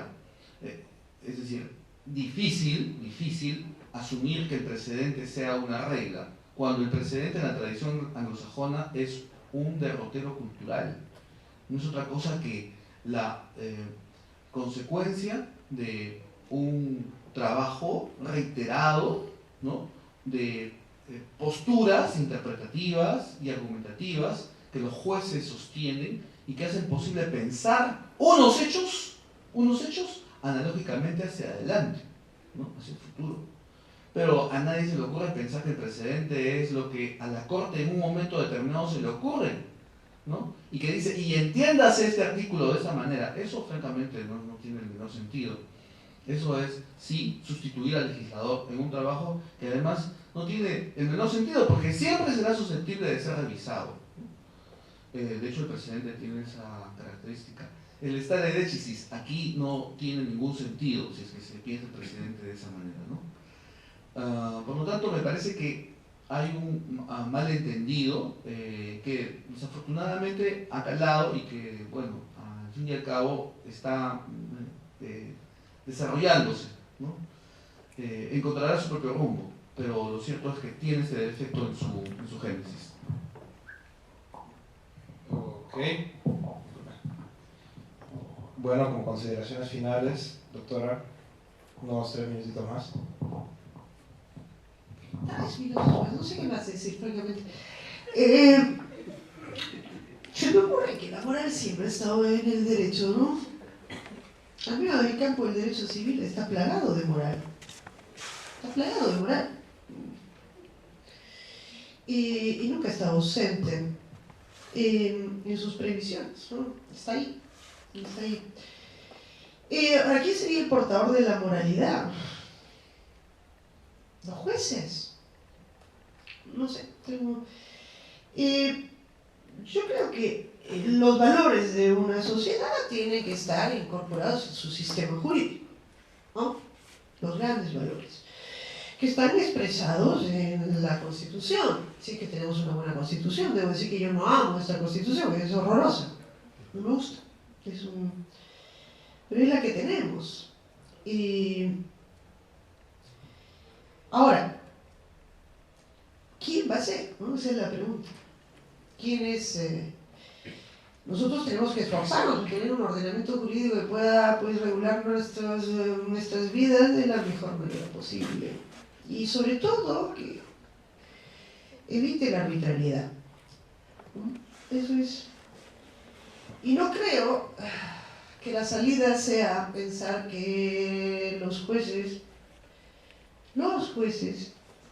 pues, van a ser aquellos que van a plasmar este nuevo paradigma. No lo creo, no lo creo. Al menos no los presentes, quizá en el futuro, quizá. No tengo más que decir. Gracias. Aplausos, por favor.